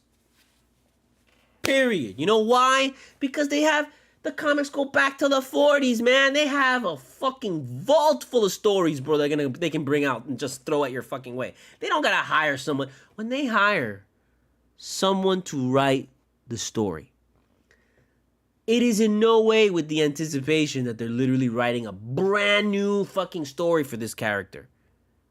It is not that. It is that they are going to take previous stories that have already been written, previous ideas that have already been written, that fit perfectly into this current incarnation, into this current fucking timeline, and whatever fits best, whatever works best, that's how they're going to use the stories. Those are the stories that they're going to use. And then within that, the writer is allowed to kind of add their own flair, do their own originality, and make it their own. But the source material is there. The source material is always going to be there when it comes to Marvel. It's not going to be there when you fucking go to Spider-Man and Sony.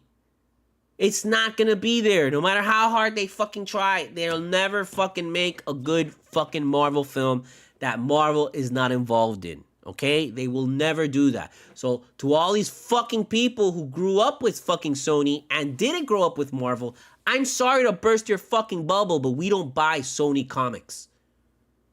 We buy Marvel comics. So your ass needs to wake the fuck up and stop eating fucking Sony's dick and realize that you're getting fucked by them. Okay? They are screwing us and they are screwing Marvel by owning Spider-Man.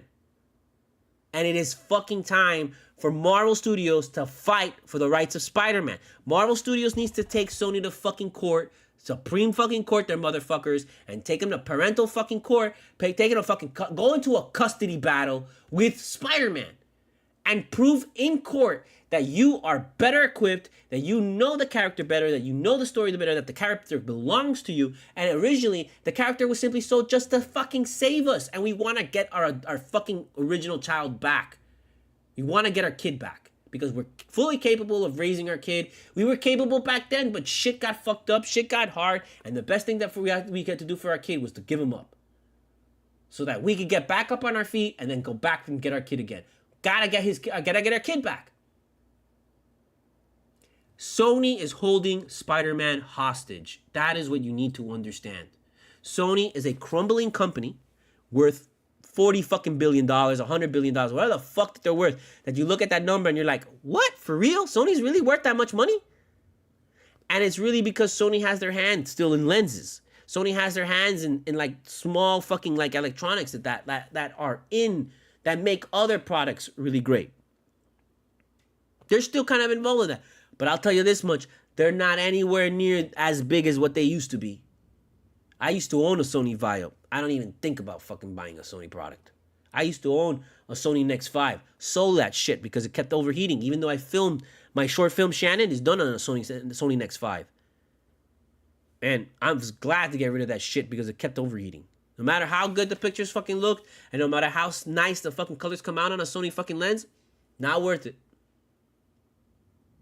PlayStation 3, shit died.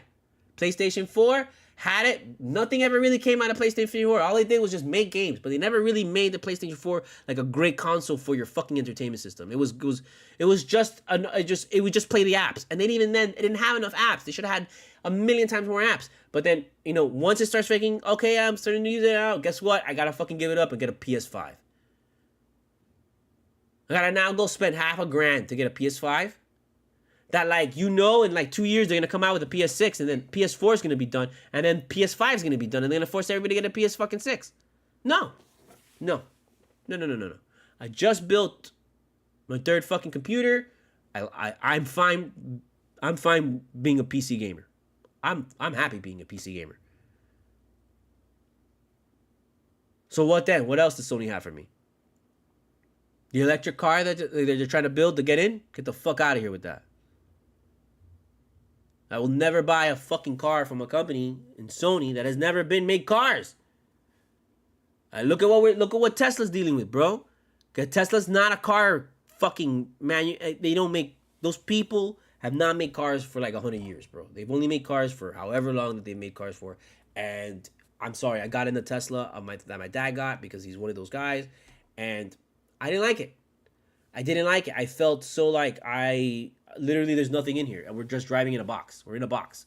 There's nothing to press. There's nothing to fucking make me feel that I can even get out of the fucking car in time. Like, I don't know. Just having the screen there is so ridiculous. I didn't like it. Didn't like it. I liked having my car with all the different panels and the buttons and shit. I realized, no, you know what? I like that. Call me old-fashioned. I'm sure maybe in 20 years I'll dig a fucking electric vehicle que tiene toda la cosa, pero I want an electric vehicle that's gonna actually let me out of the fucking car when I need to get out of the car. I want an electric vehicle that's not gonna fucking just drive into a fucking oncoming train. Sorry. I like to live, you know?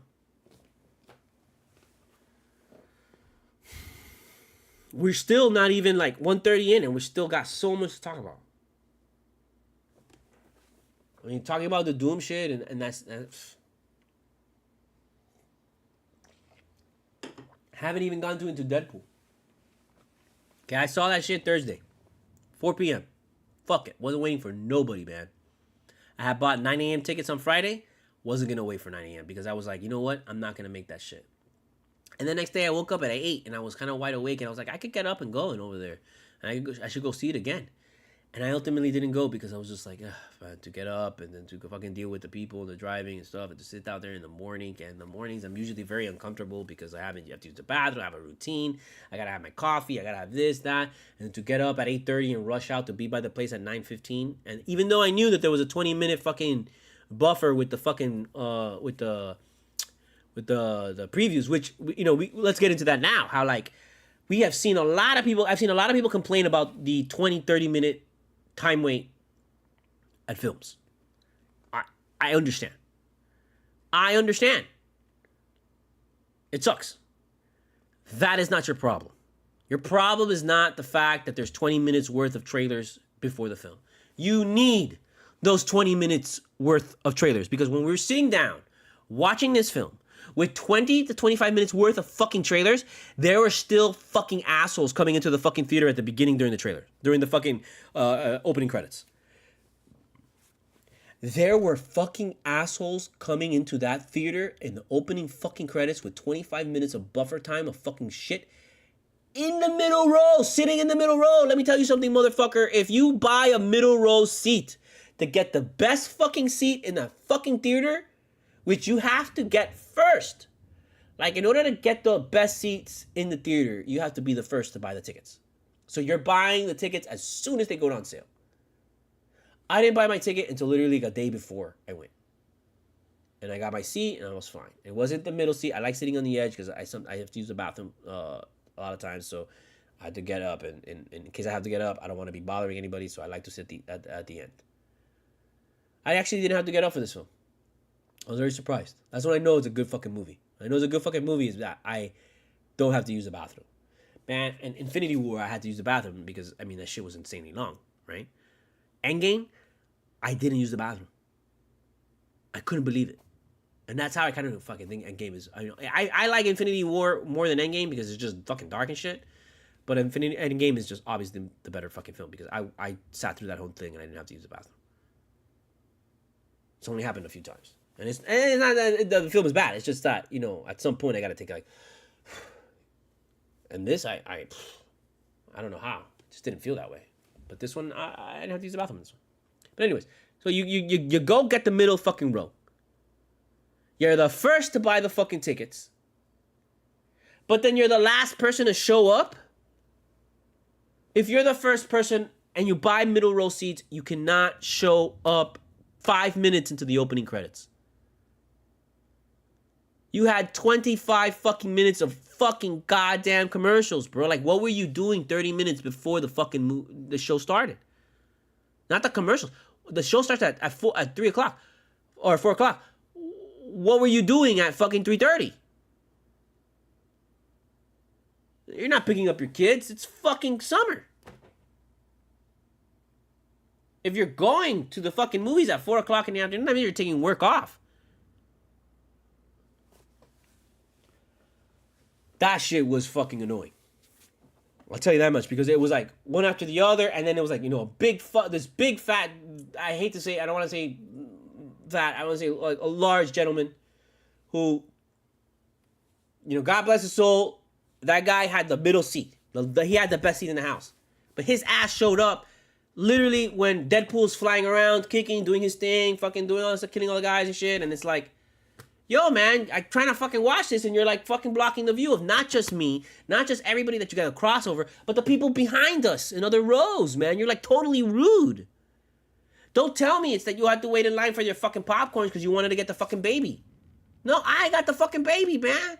I showed up at that motherfucker at 3:30, bro, because I knew I was gonna have to make that fucking line to get a popcorn top, because I wanted the Wolverine popcorn top. I didn't realize that like Regal Cinemas wasn't selling the popcorn top. They had different shit. And then in the end, I was like, you know what? Fuck it. Let me get the baby, because the baby was $40.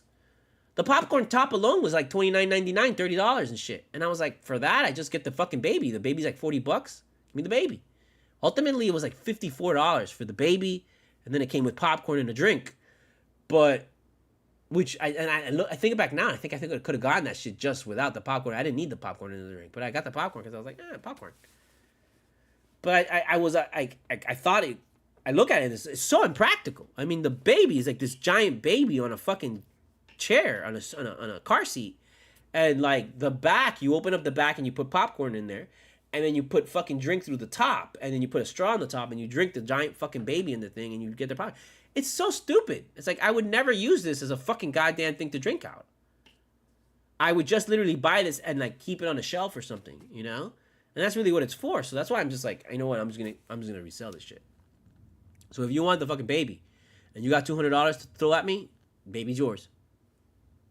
Motherfuckers online selling your shit for $500. Also, idiots online selling it for $50, which is so fucking stupid. Motherfucker, you paid $50, $55 for that shit, and you're selling it for $50? Starting bid? Get the fuck out of here, bro. Starting bid of that motherfucker should have been like literally $100. If you put that shit up for sale for $60, $70 because I want to sell this, like, you're the idiot. There was somebody complaining earlier today that, like, you know, they're mad that, like, someone was putting up some G.I. Joe as San Diego Comic-Con exclusive comics up for like $500. And they were like, this is so shameful. You're the person, you ruined this. Oh, you're an asshole blah, blah, if you do this. And it's like, shame on you. And it's like, no, man, shame on you for not fucking having the $500 to put down. Shame on you. Because that's the market sets the price. If someone's going to go out there and pay $500 for that comic's going to be $400. That's it. Sorry to fucking burst your bubble because you didn't fucking go to Comic-Con and get the comic yourself. Because think about that shit, bro. How much does it cost just to get a Comic-Con ticket? That's like $300 right there.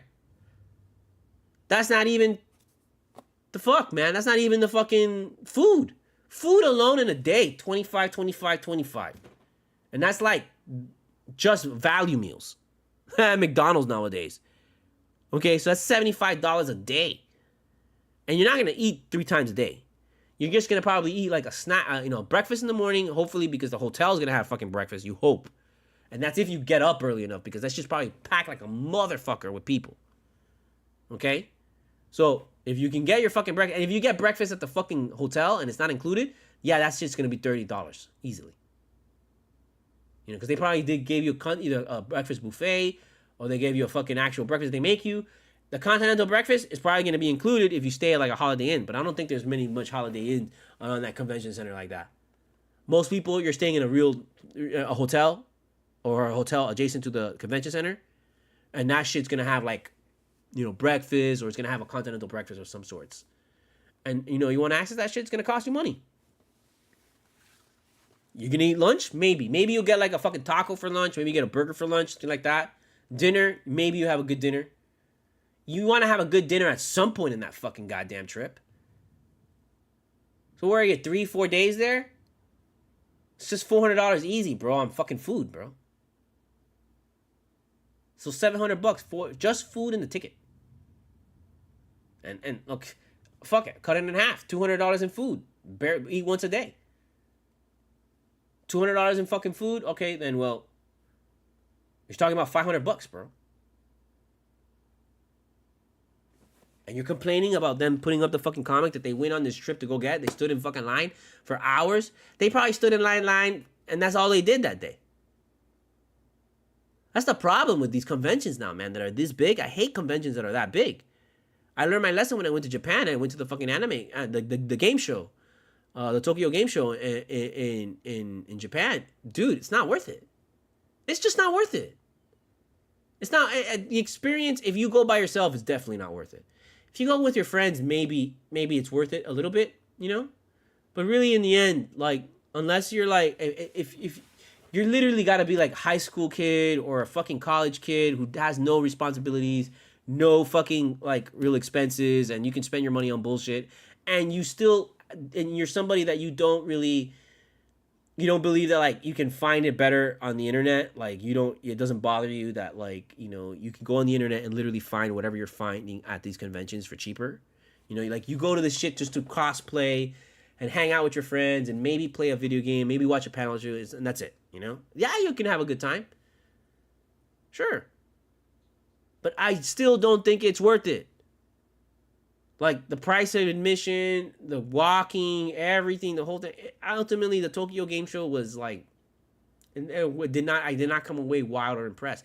Because you literally you could only do, it was like Disney World on the most expensive fucking packed fucking day.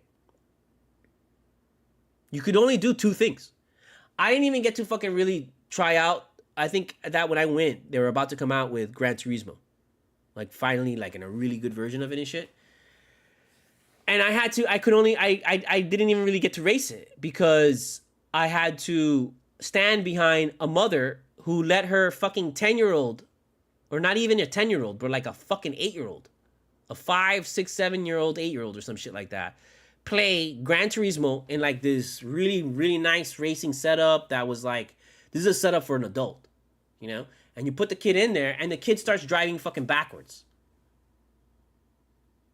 He starts driving backwards on the track, so he doesn't fucking like... He starts driving backwards and crashing and crashing and crashing and driving backwards and driving backwards. And like everybody, when they play the game normal, you get like 5 minutes of gameplay. Because that's how long the race is. And this kid played for like 15 fucking minutes. As like a humongous line of people started developing. Because they were waiting for this kid. And the mom was just watching him like laughing. Until she realized, oh shit, this kid's taking up too much time. Come on, we gotta go. And then when I went to go sit, no, we're closing. Or I think I had to go, no, I wanted to go see Daigo. Because Daigo was just playing people on Street Fighter 4. And I was like, I gotta play Daigo, bro. I don't wanna come to Japan with an opportunity to play against Daigo and not be able to play him. And then when I went, I was next in line to play Daigo. And because I had wasted so much fucking time because of the stupid little kid, and I get to go play Daigo, I be the next, and he's like, I'm gonna go to lunch or some shit like that. And I didn't get to play. I was next in line. I didn't get to play him. And I was like, oh, bro, can I at least get a picture, man? Because I really wanted to play. And he's like, yeah, sure. And I got a picture with Daigo at least. But fuck, man. That's why I'm like, fuck that shit, bro. I don't want to. I hate fucking. That's why I hate conventions and I hate stuff like that. Because, like Lex, yeah, kids are our future, bro. But they're annoying as fuck. Kids are our future, sure. Kids are the future of humanity, yeah. But they're annoying as fuck. Yeah, your kid is cute when he's with you at your home. Out in public, he's annoying as fuck. I'm sorry, bro. I'm so sorry.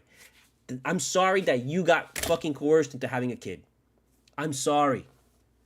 It's not my fucking fault. Don't take out the fact that you hate your life because you had fucking 3 kids on everybody else by making everybody else suffer with your kids. Sorry. Reel your fucking kids in. Have some fucking self-awareness that the world doesn't really want to fucking hang out with your kids. Especially at fucking Tokyo Game Show, or at any goddamn fucking Comic-Con, or any fucking huge convention. Nobody wants to deal with your kids. You are the one that wants to deal with your kids and that has to deal with your kids. Fucking at Flowery the other fucking day picking up stuff. There was some lady with her kid and the kid was just crying like if he was fucking being murdered. Like if he was being and then he would just like scream because he knew that like if he would scream it would embarrass the mom in public that he would get what he wants. And he was just screaming like a brat, like oh my god, like that sound that a kid makes. It's usually a little boy that is just like, oh my god, bro, shut this kid up, man, because he is a horrible kid. You know that kid's horrible. You know that kid's gonna grow up to be like a fucking serial killer or some shit like that. You know it. It's not mean to say that shit. It's not, oh man, that's fucked up. Why would you say that? Okay, no. It's like we all can hold hands and look each other in the eye and be like, yo, we know that there's situations in this world where we can all fucking agree that that fucking little kid's gonna turn into a serial killer. And this was one of those situations that we all looked, everybody in the dispensary looked at each other and it's like, bro, why did you bring your kid here? Why are you here with your kid? I don't give a fuck that like you fucking don't have anybody else to take your kid. There is literally a drive-through for this very scenario. For this very scenario, there is a drive-through. Go to your bank and pull out the fucking cash. Go to the fucking drive-through and use the drive-through so your kid doesn't have to fucking step 1 foot in the goddamn fucking dispensary. Because you knew that that kid was crying and raising a shitstorm in the car. That kid wasn't good. That kid was a fucking pain in the ass in the car. And what did that lady do? Well, since I gotta suffer with this little fucking asshole, I'm gonna make everybody else suffer with this little fucking asshole. And that's what she did. She made everybody else suffer because she's got to deal with it. Well, you know what? Everyone else gonna deal with it. And that's not fucking fair. Okay? So please keep your kids away from fucking Gran Turismo fucking simulators. Keep your 5-year-old away from that shit. Unless he's a goddamn fucking pro. And even if he's a pro, he's not going to be sitting there waiting in line to play because he's going to be hired by the fucking Gran Turismo people to play. So no. I don't want to see a little kid under 5 years old playing Gran Turismo in an adult fucking simulator at a fucking convention where everybody's got only like 3 minutes to play the fucking game and try it out. Jesus, fuck. I'll never forget that. I'm sorry. That shit just really fucking pissed me off, dude. I've never forgotten that shit. Shit wasted my money. Where are we at? 145, 146. Still going strong. Have we stopped talking? I haven't stopped. Who are these people out here saying it's difficult to do a podcast? Oh, how can you go on for... Bro, let's go on for 2 more fucking hours talking about this shit. I'm ready. Aren't you? Aren't you ready? I haven't even gone into fucking Captain America. Haven't even gone into that shit. Haven't even gone to Thunderbolts. You know, get really... No sé. I hope these 2 movies do really good. It is important that Captain America, Brave New World, has just as big of a fucking opening and just as big as a fucking, like, premiere as any of the other Captain Americas and Black Panther combined. This film has got to be good, man. This film has got to be fucking good. It looks good. There's parts of it that I like. I like the way that it looks, but... Bro, it was difficult to really fucking... It was difficult to like Captain America, Falcon and the Winter Soldier because it still felt like even Marvel itself was just unsure about this. No matter how much you want to say, oh, well, he's Captain America in the comics. That really, it didn't happen until the modern age, until the late modern age. I mean, the Falcon becomes Captain America in Captain America number 25, which I think came out in, it was like 2010 or something.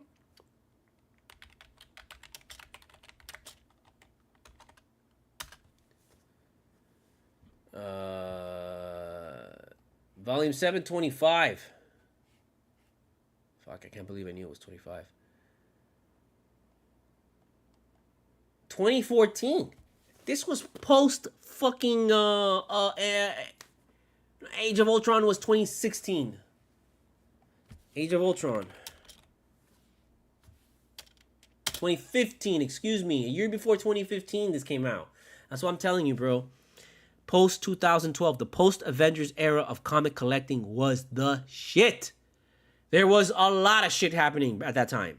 A lot of shit that came out at that time that is now gonna be fucking people are gonna start to touch. And like, I think that's why a lot of people are like, no, with fucking the Doctor Doom shit, because like, there was somebody that was saying that right now Marvel Studios is like doing the 90s in comics. And yeah, I can see that with Fantastic Four, and I can see that with like a bunch of other things. But I still feel like they're in the 80s, bro. I still feel they're in the Bronze Age. I still feel like they're still tapping into the Bronze Age. They still should be tapping into the Bronze Age. Not, they should have never touched. Look, I love Miss Marvel and I love the Kamala Khan as a character. I love that girl, but they should have never touched that character until like maybe 10 years from now. Like, that character should have never been explored until way later. We still haven't gone through any of the fucking shit in Bronze Age. We still haven't even tapped into like the really beginnings of the modern age. And it's just, and now we're dipping into the fucking Millennium Age. We're dipping into shit that's post 2012. That's where I'm like, you're jumping the gun. And it feels like you aren't letting the you're trying to get the universe caught up to modern comic releases. And I understand, because the comics live and die with the movies now, and the movies live and die with the comics. I get that.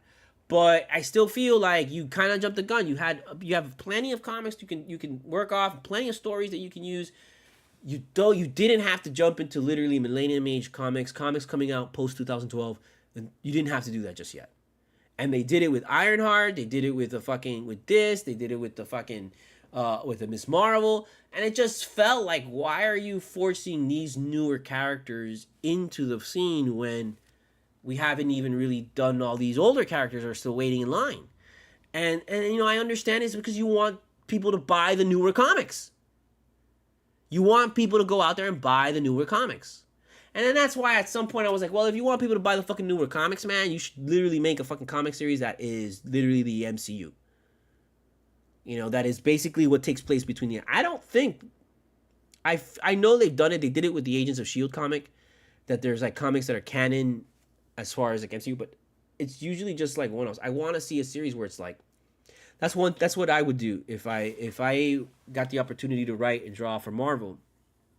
I would love to draw and write stories that take place in the Marvel universe, in between the movies and in between the TV shows. I want people to buy my comic after they watch the TV show and they're waiting for the film. After they watch the film and they're waiting for the TV show. I want people to buy my comic and be like, oh, this is what's happening, in the Marvel Cinematic Universe during that time. And, so I understand that they want people to buy the modern comics, and that's why they did that. And at first, I really didn't like it. I really, really honestly didn't like it. And Falcon becoming Captain America, like, I don't have a problem with. I mean, that's awesome. But I didn't like that they were going to that storyline just yet. I needed to see more Falcon and Captain America. I didn't want Cap to be old. Cap should have never been old. Cap should not have been old, man. Like, I didn't like that they brought back Cap and he was old. I was like, already?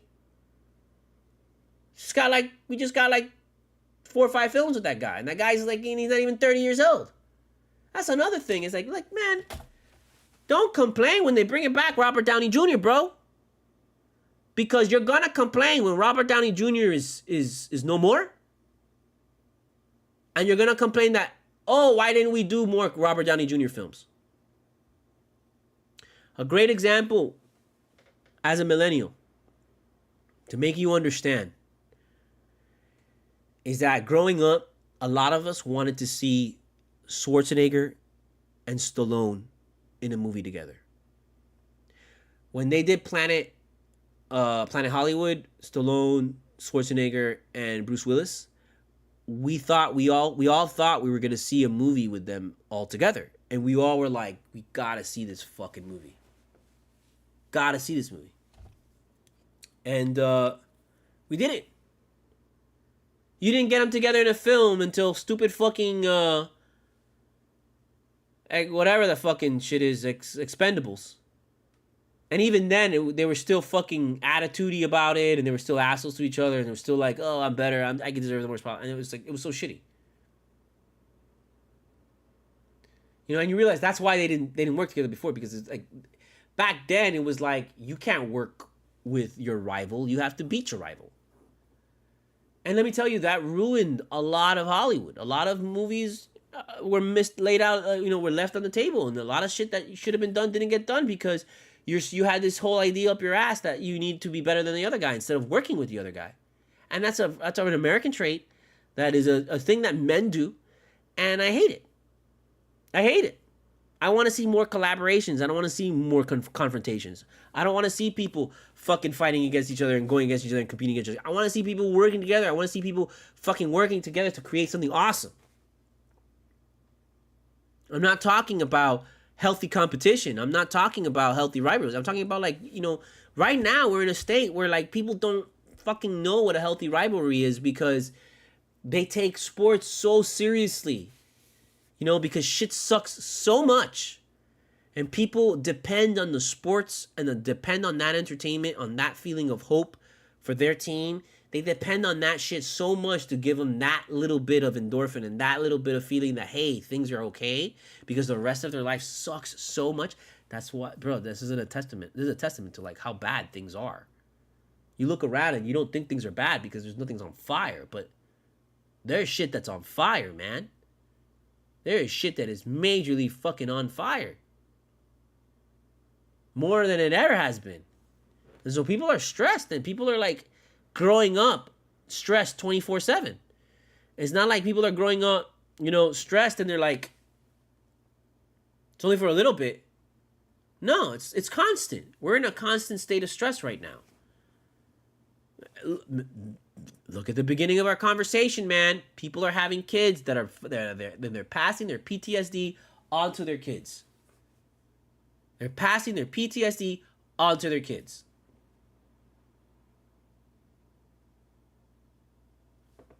You think that, like, they ain't gonna get pissed if you fucking take away their sports, if you fuck with their sports in some kind of way?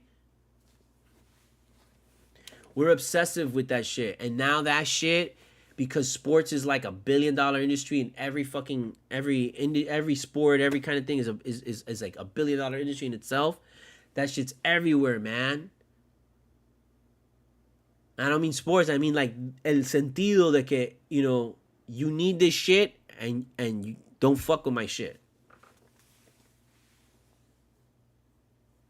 We should be more open to fucking, you know, Robert Downey Jr. playing Doom, especially fully well knowing that we're in the multiverse saga. That there can be fucking people that we loved before playing other fucking characters. We can play with that shit right now. We should take advantage that we can play with that shit right now. Like, we know this. Yet, look at how many people are like, no, I don't want to. Even me, right off the bat, I was like, is this really a good idea? I don't know about this. But then I'm like, but it's Robert Downey Jr. And then I thought immediately, Robert Downey Jr. just won an Oscar for being a villain. Robert Downey Jr. just won an Oscar for being a fucking villain. And you're going to question this shit? This man is going to be evil. And he's going to be great. He's going to be great. He's going to show you that he can be awesome as fucking Iron Man, and you can hate him as fucking Doom because he's so awesome as Doom. And he's Doom. He is not Tony Stark as Dr. Doom. No. He is Victor Von Doom. Because that's what the Russo brothers were saying. We're going to bring Victor Von Doom. My only thing is that, you know, I want to see Victor Von Doom fucking later on, bro. Like, I want to see Victor Von Doom 5, 6, 7 years from now, man. Like, I want to see him in 2026, 2028. I want to see him in 2028. I want to see him in 2029. I want to see him in 2030.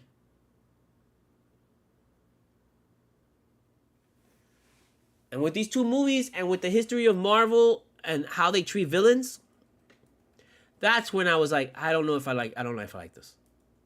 Because I know already that they're going to kill off Tony Stark. I mean, they're going to kill off Victor Von Doom. They're not going to let his ass live. They're going to ultimately kill the guy off.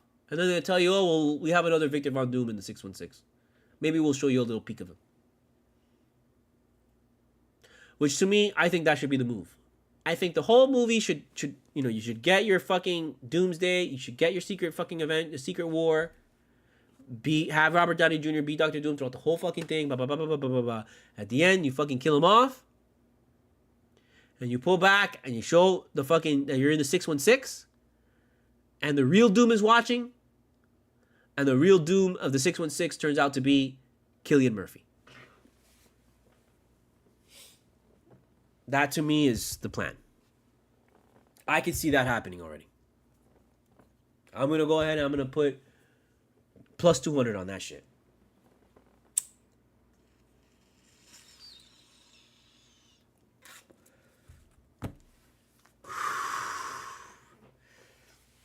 I ain't putting minus 200.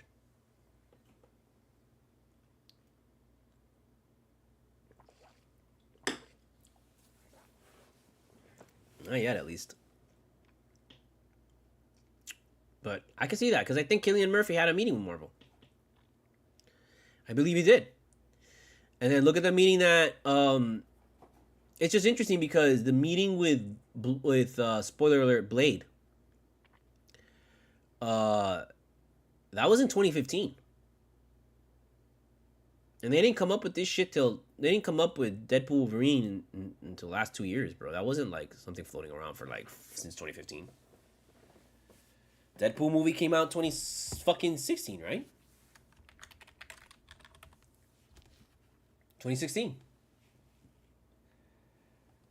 So, and even then, you know, Marvel didn't own Deadpool then.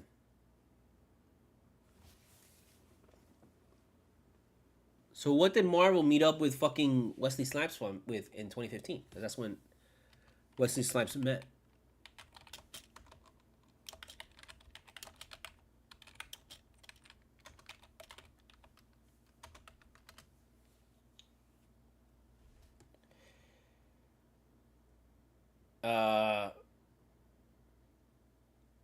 Check it out. In a new interview,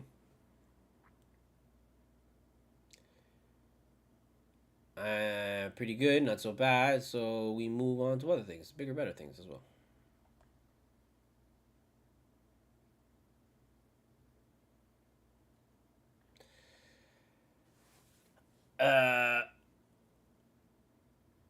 Well,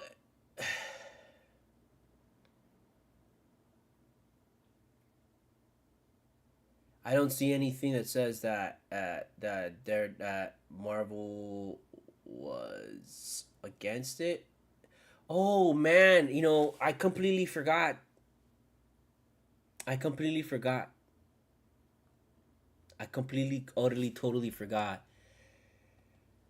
that the reason why Ryan Reynolds, and I forgot, I don't know why it just did not fucking hit me that Ryan Reynolds was in Blade. That he was in Blade Trinity. I can't believe I just got that right now. I can't believe that. I can't, it didn't hit me. I was so wrapped up in just the idea of Wesley Snipes that I completely forgot who else was in those movies. I remember Steven Dorff being in the movies, and I was like, yeah, but you know, he's the villain, so he's gotta die. But I completely forgot that Ryan Reynolds was in fucking Blade Trinity. I can't believe that. Forgot about that shit. That's crazy. Now it's even more beautiful. Now it's even more like poetic justice. You know, it's not that it's even more now, because it was before, because I was just like, I didn't realize it, but now that I realize, I see it now. I'm like, wow, man, that makes it even more crazier, dude. That like this guy was in fucking Blade 2. You know, and I don't know, man.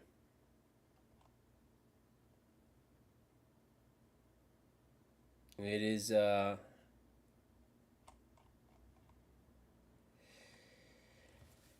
yeah, so I guess I don't know. I guess it'd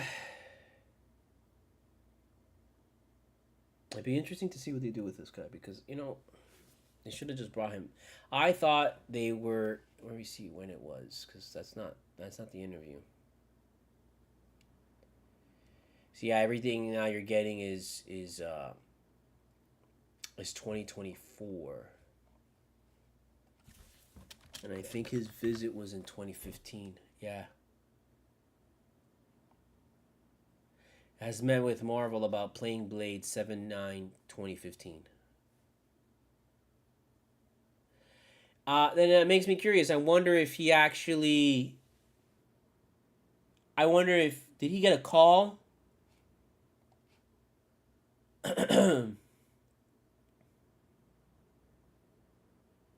Coming in the second run in Night Flight series alongside the Midnight Suns characters like Ghost Rider. Blade 4 is controlled by Marvel, and we did have a really productive and wonderful meeting, and we discussed a number of things. I don't know where it's on the schedule at this point. That hasn't been decided. I guess it's still up in the air. I wonder if they called him.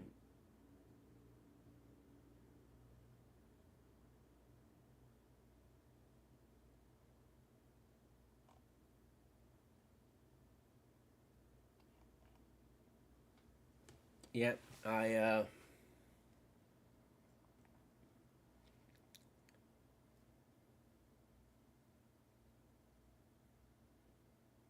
things are going well. Look at that. That was 2015, and it literally, bro, 10 years later is when, not even 10 years later is when it ultimately happened. Yeah, and it didn't even happen the way that he thought it would. It happened via fucking Ryan Reynolds. It happened because, you know, they hired fucking Ryan Reynolds for Trinity in a fucking bit part, and Ryan Reynolds goes on to blow up the fuck up to be like the biggest fucking actor in the world, and he's like, I'm bringing you back. And that's how shit is. And that was just a resounding fucking reaction in the theater. Let me tell you, that was like one of the biggest reaction was the first one. The first one was like people died in the theater. There's people fucking bodies dropping in the middle of the fucking alley. It's crazy. That first reveal was everybody went crazy. And then when that first reveal revealed again, it was like even more crazier. But when, spoiler alert, Blade has the reveal, that theater went nuts. So, I mean, that should really tell, I would bring him back in the 616 because he should be kind of an anchor beam in some kind of fucking universe, in whatever fucking vampire multiverse that there is out there. He's got to be the anchor beam. So I don't think he should be played by a different character in the sense that like he should. I would love to see Marcel Ali at this point be like a descendant of Blade, be like the son of Blade, be like you know, I don't know, the guy who gets the powers from Blade, whatever. I don't know. I just think they should do him a little bit of justice, and even though they kind of did him justice in this, I don't know. Or most definitely just bring him back for another fucking role. Like, why can't you just bring him back for another fucking role or something else? Bring him, bro, you know what? Bring Wesley Snipes and fold his ass into fucking Wakanda. Please, for the love of God. How about that? Fold his ass into Wakanda. You know, another thing about, speaking of Wesley Snipes and Blade and Marcellus Ali is one thing that really separated Wesley Snipes from pretty much every other fucking black actor at the time, okay, is that Wesley Snipes was an expert martial artist. This is incredibly fucking important for you to understand. Wesley Snipes was basically the black Van Damme. He was the black Steven Seagal. He was the black, like, Bruce Lee was like Wesley Snipes when growing up. All of his action movies, he would do his martial arts. That was his thing. That's what made Wesley Snipes such a badass, bro, is that he would do his own stunts. He was doing his own martial arts. And it wasn't like Keanu Reeves, like robotic, very like, I can't bend because I'm so tall and white and Keanu Reeves. Because even, bro, Keanu took a long time to become fluid. In The Matrix, I'm sorry, he is super stiff in The Matrix. He is fuck ton better than I am because that motherfucker, you know, had a trainer and when Young Ping Wing people flying around on wires and shit to teach him. But if you watch Hong Kong action films and you watch martial arts And if you follow that shit like religiously and you know about fucking Hong Kong action films, you look at him playing Neo, doing fucking karate and all that kind of shit, and you're like, ugh. You know all the Asian guys looking at him were like, ugh. But he got better over time. And he really does his shit really well in fucking in John Wick. He still has this like large kind of like oversized, I'm too big for this kind of like vibe to him, but he's definitely a lot better with his martial arts skills in John Wick than he was in The Matrix. He just looks better. But he does not look anywhere near as amazing as fucking Wesley Snipes was. Wesley Snipes was a fucking beast of a martial artist, bro. Dude, Passenger 57 is an incredible fucking movie, bro. If you've never seen that movie, bro. He beats the fuck out of people in that movie, dude. Like, he's good in that movie. And in Blade, Blade works because he does a lot of his own shit. Blade worked because it was him. It is important that Ali does the same shit. It is important that, like, actors that are gonna be, like, real action fucking stars, that they're doing their own stunts and they're doing their own action. That's why Simu Liu is fucking great. Because it's like you can record him and you don't have to pan away from far away. You don't have to like block out his face like they do with Jessica Jones. Which, let me tell you, man, I love the girl that plays Jessica Jones, the woman that plays Jessica Jones. I forget her name at the moment. I love her. She's great.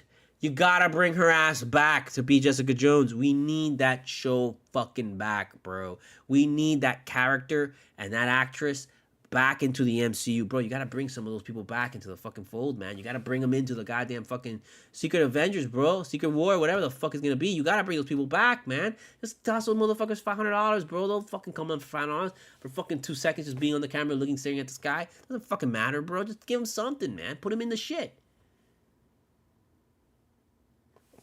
But you gotta get that girl a fucking personal trainer and a fucking martial. You gotta put her in martial arts right fucking now. I love the line that she says, God damn, does everybody fucking know karate but me? Yes, everybody knows karate but you. Change that. Take a fucking karate class. Like, she should, like, you should come back to her training with the fucking, with the Iron Fist girlfriend. Oh my God, I'm just forgetting names like crazy right now. And I'm sorry. And it's Jessica something. But I'm not talking about the actual actress. I was trying to think of the character's name. Daughter of the Dragon, whatever. But, like, have her fucking training with her, like how Rosario Dawson was. You know? Shit like that. But that girl's got to get better, because I cannot stand it. When they're doing an action sequence, like in Defenders, they always got to cover her with a fucking... You can tell that it's a guy, number one, doing her stunts. And they always got to cover her face with a fucking wig and showing the back of her hair. And I hate that shit. I fucking hate that shit. I can't do that shit no more. No, please.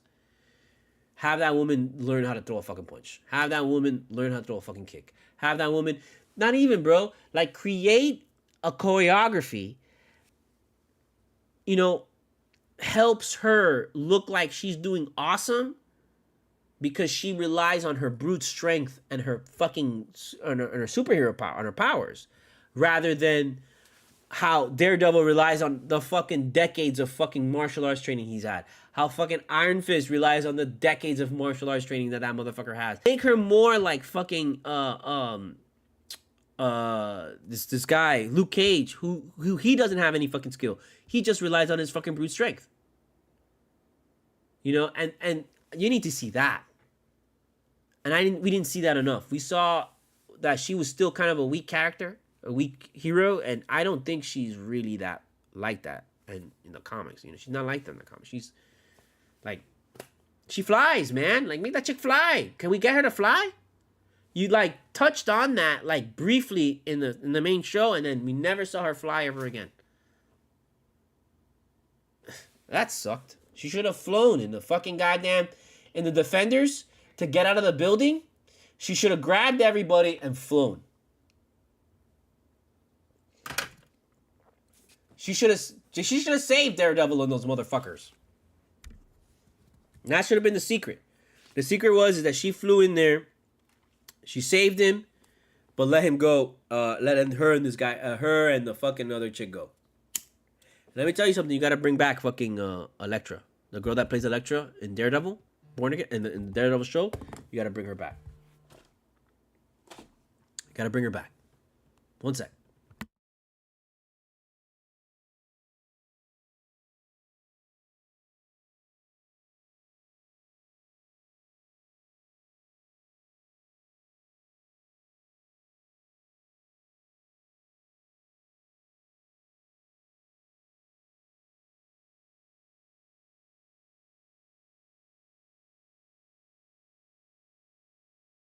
One sec.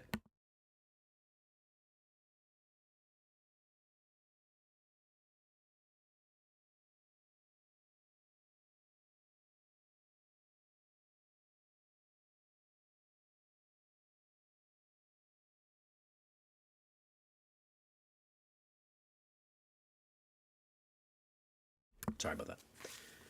We're back. So,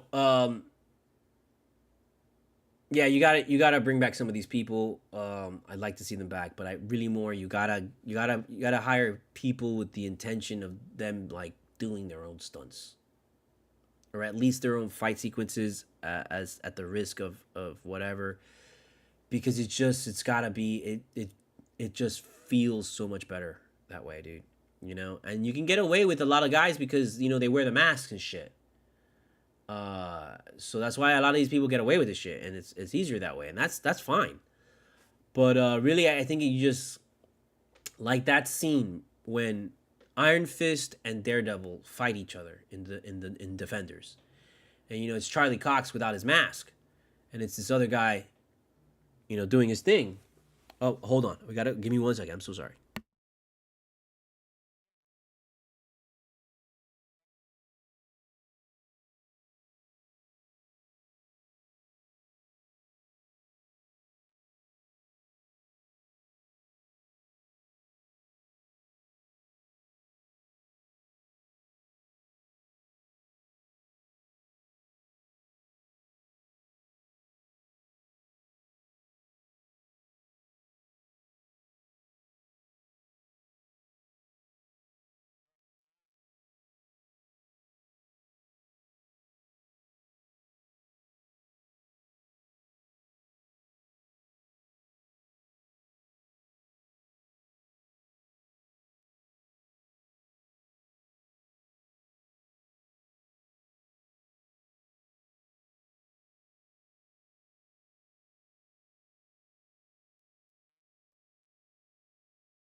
I should have done a little bit better with that. I like a better fade out. You know, that deserved a much better fade out.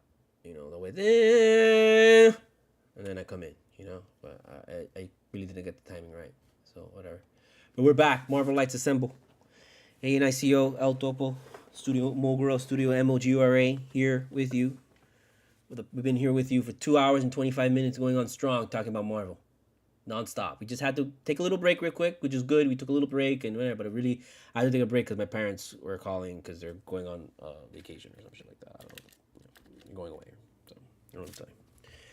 But they wanted to call, make sure everything was right. And I'm like, yeah, fine, whatever. You know, sure. So that's the deal. So I took advantage, took a little break, you know, because we've been going strong nonstop. Like we are still going on nonstop. We do the Italian thing under our chin. To all the podcasters that are like, oh my god, how could you talk? It's so hard to talk. No, it's not. I don't need therapy because this is a great outlet for me. Thoroughly enjoy this. I should do this more. And it's just, you know, it's hard to just go out there and be like, okay, I'm gonna put myself on without nothing to talk about. And it's just like, I don't like to just get on this thing and be like, okay, what am I gonna talk about today? No, I don't like to do that. I only like to come on when there's something that really needs to talk about. That's why I only do Heat Cultura. Check out Heat Cultura. Every Heat game, after every Heat game, or the next day after every Heat game, or at some point after every Heat game. It might be after a back-to-back, because I don't like doing a Heat Cultura after a Heat game when there's a back-to-back. I usually wait for the back-to-back to do the Heat game. So we just cover it, whatever, you know. But check me out. Heat Cultura. First Heat Cultura starts at basically the first game of the regular season. Once the regular season starts, that's when Heat Cultura starts. And it's basically just about every game there's a Heat Cultura. Sometimes there isn't just because of life and shit, circumstances. But for the most part, we're going to come back with season 4 of Heat Cultura this year.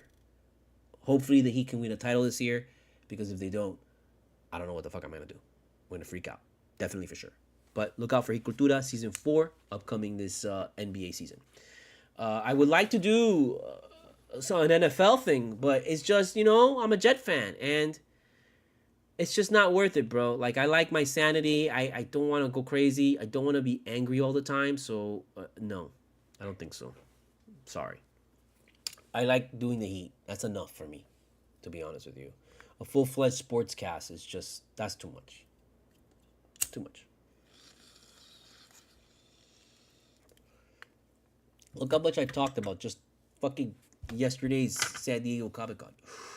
Haven't even really got into depth with it, to be honest with you. You know, we've covered... No, that's not true. That's not true. We talked a little bit about the Brave New World, a little bit, you know, and I'm just looking forward to that film, and I want that film to be great. I don't want it to be a Captain America Winter Soldier fucking remake. And I kind of smelled like that a little bit, you know? I want it to be good. I want it to be its own thing. The Thunderbolts, I really don't know what to tell you about that film. At all. At all. Like, I don't know. Because it's all filled with these characters that are like, the only really good character that we feel really good about and confident about is fucking Winter Soldier. Is Bucky. Because we've been with Bucky from the beginning. And we have come to love that Sebastian Stan. So we're good.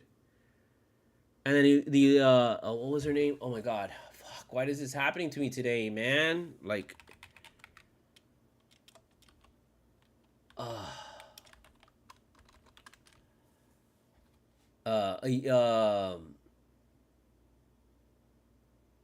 no, this is not her name. What is her name, dude? Oh god.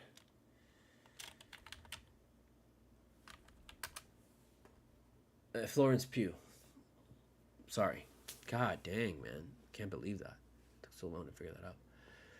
But, yeah, like, you know, we all love her. Because we love her from Hawkeye and Black Widow and, you know, all the movies that she's doing now. But everybody else we really don't know anything about. We don't know anything about any of the other characters. We know David Harbour. We like David Harbour, but we kind of just briefly got David Harbour in Black Widow, and a lot of us, I think a lot of people really, I want to say they were disappointed in Black Widow. Uh, like we do forget about that film because that film, it was Phase 5, you know, and we all want to say we liked it because there's like parts of it that are okay. But for the most part, the film was very forgettable. You know, it was a very, very forgettable film. And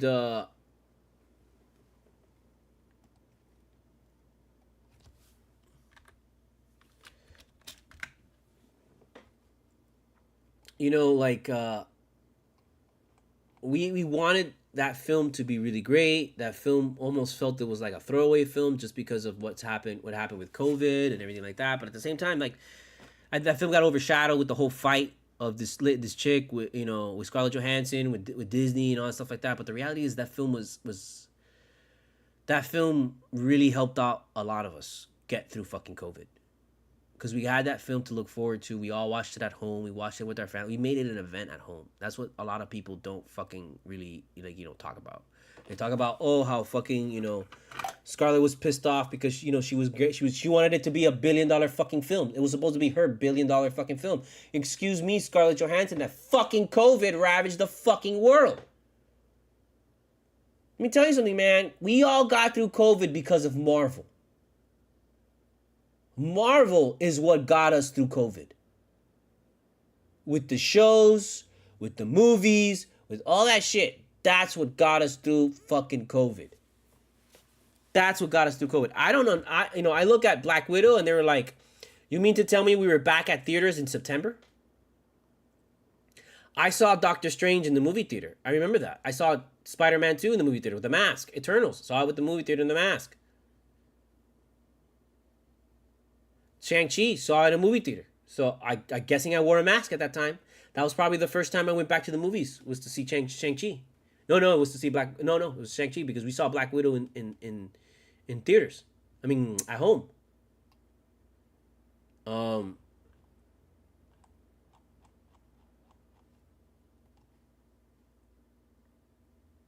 Yeah, because we had WandaVision. I remember, yeah, WandaVision because I was with the ex at that time, and we were all, you know, here and watching WandaVision up until then. You know, that was the time. Those were the days.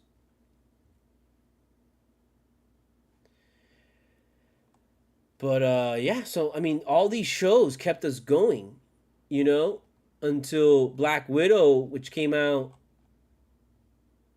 in July. So we were like all going through COVID and all that shit, and then by September, you know, we were like back in theaters. They forced us back in theaters. They forced us back in theaters, okay? None of us wanted to go back to theaters. But they forced us because they kicked and screamed, no, we don't want to lose our movie theaters. Oh, movie theaters. Movie theaters do not dictate the movie industry. Not anymore.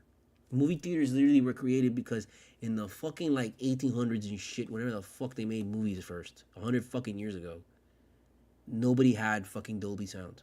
Nobody had a fucking 60-inch fucking plasma screen. Okay? Everyone all got together in the fucking saloon and they put the fucking white screen on and they fucking put the shit on. And that was just like one projector for an entire fucking half of America. If everybody back in the beginning when they had Nickelodeons, if everybody had access to a plasma screen fucking television, they would never leave their fucking house. Don't fucking tell me that, oh, we need to keep the fucking movie theater experience. So you know what? I bought my ticket to Deadpool Wolverine for 9 a.m. on Friday. Because it was only a 9 a.m. show for IMAX, which I'll get into that fake IMAX bullshit at some point today. But 9 a.m., IMAX show, and the very next IMAX show was at 3 p.m. And I'm like, I'm not gonna wait till 3 p.m. to watch this fucking movie. I want to watch it. I like watching the movie as quickly as I can. And I like to watch the movie in the morning because usually it's an empty theater and it's very comfortable. It's the cleanest the theater is, and it's like the most comfortable the theater is. Usually, if you go in the afternoon and at night, yeah, it feels kind of grimy. But 9 a.m. is pretty fucking early, bro. Usually the shows are like 10. The earliest I've gone is 10:30 a.m., but they're usually like 11 a.m. shows. And a 9 a.m. show is difficult for me because I usually fall asleep at 5 in the morning. 5, 6, by 6 in the morning is when I actually fall asleep. So for me to get 3 hours and go there, I wouldn't have made it. So I was like, fuck, man. And I'm like, I didn't want to get a fucking, like, you know, a primetime show, 7 p.m. surrounded by a ton of fucking people. I have my issues with that. I have issues that we're not going to get into, but I have a history of horrendous fucking luck going to the movies and watching movies with a crowd. I have a horrendous fucking track record with that. Not because of anything I do, but for some reason I attract homeless people and people that fucking stink and don't shower. And I hate that. And it's happened so many times where I sit down and I can fucking smell some dude from across the goddamn room.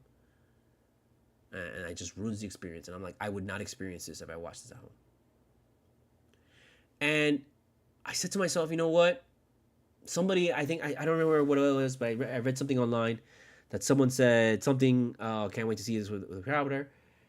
And it just stuck in my head. And I was like, you know what? I think this is a kind of movie that I actually do want to see with a crowd. And I went and I checked, okay, let me check the 7 p.m. show. And the 7 p.m. show was like stacked the fuck up. And I was like, hell no. I checked the midnight show, and the later show, and I was like, no. They had a 2 a.m. show for Friday, 2 a.m., Friday morning, Thursday night, you know? And I was like tempted because I'm like, bro, I'm awake at that time. Like, why the fuck awake, bro? I'll go fucking see that shit at 2 a.m. It might be awesome. And I go and look at the 2 a.m., and the 2 a.m. I thought it was going to be packed. If the 2 a.m. was packed with people, I would have gone. But the 2 a.m. had like only like a smidgen of fucking people, and they were all couples. So it was like, oh, I don't want to show up at 2 a.m. and it turned into an orgy. Like, no, thank you. Not that there's anything wrong with the orgy, but, you know, I don't like to be the viewer of the orgy. I like to be the participant, you know? And if I go over there by myself, it's just not going to look right.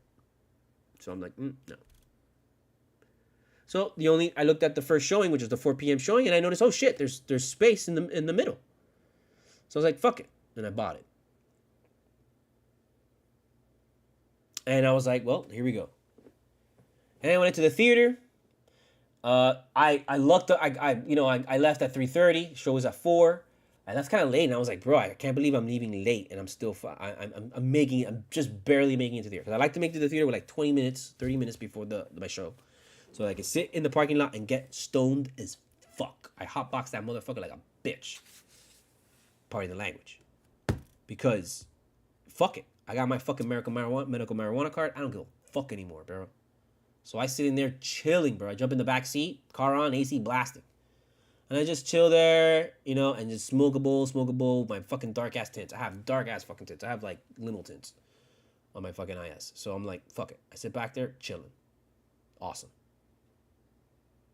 Yes, when I open up that motherfucker, it's like... Heaven help the children at the fucking Chunky Cheese right in front where I always park. I try to park far away from them. But sometimes you can't help it because there's only parking is available. But, you know, and if it is, so be it. Which is why I usually put I have a sunscreen, a Harley Quinn and Poison Ivy sunscreen that I put in my car. And I cover it. And so you can't even look in my windows through the front window. And you can't look through the sides because the fucking tints are super black. So I go and I sit in the back seat and... I just chill. Fucking smoke my life away. Nobody bothers me. It's great. I love it.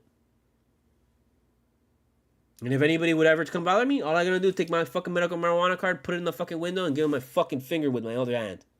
And tell them to fuck off. Because I can't do shit. Why? Because I'm just sitting there smoking, getting my fucking medication right before I sit in the fucking theater for 2 hours. Why? Not because I want to be stoned and watch the fucking movie. No. It's because I gotta sit down in a chair for 2 fucking hours, bro. And I gotta make sure that my ass is numbed the fuck out. That the hemorrhoid fucking shrink the fuck down. That my back fucking popped out fucking disc shit is fucking like, it's not gonna hurt for like 2 hours, bro. That my fucking, you know, that my ankle and my feet aren't gonna fucking start swelling up, you know, sitting down on that shit.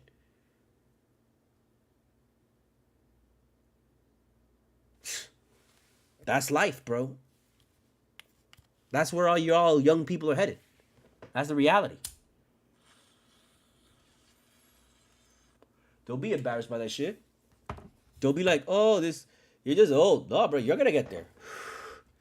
Embrace that shit, bro. Be like, what is it that I need to know before I get there? Instead of being like, aha. That's one thing that I'm like, any advice I can give you young people, bros, is not necessarily like, oh, respect older people. No, and that's not what I'm saying, bro, but respect the pain that they go through. I respect the pain of being old.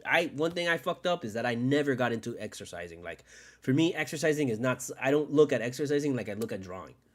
Like, I like drawing to fucking relieve any kind of, like, anything. And I wish I treated exercising like I treated drawing. Like, oh, I'm hungry to draw.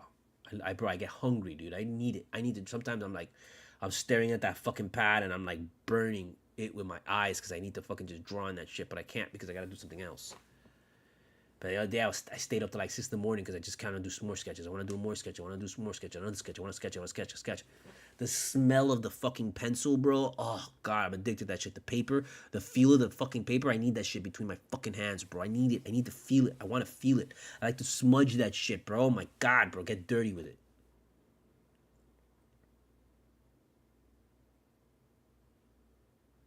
That's drawing with a pencil. Not even talking about like digital shit. Fuck out of here with digital shit. Not fuck out of here like it's bad.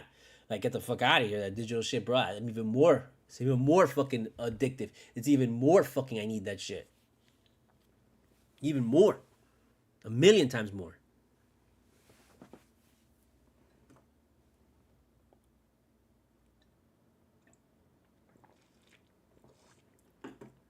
$242 going strong.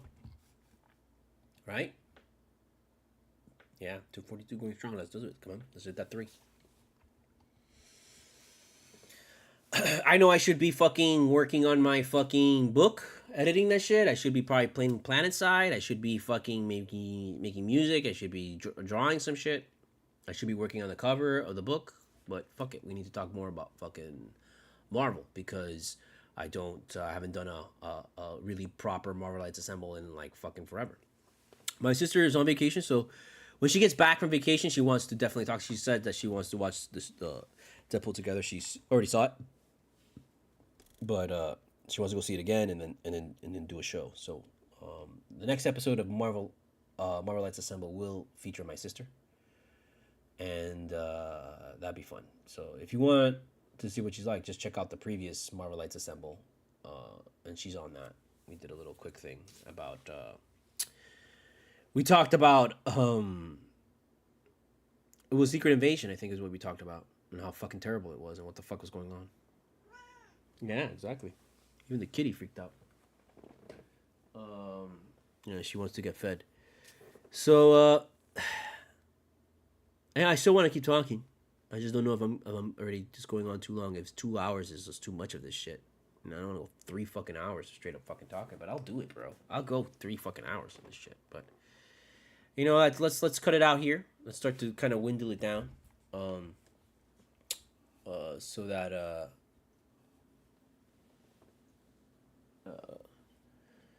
it's not excruciatingly fucking long. You know, it's not just blabbering because I already just blabbered. God knows what I fucking have said.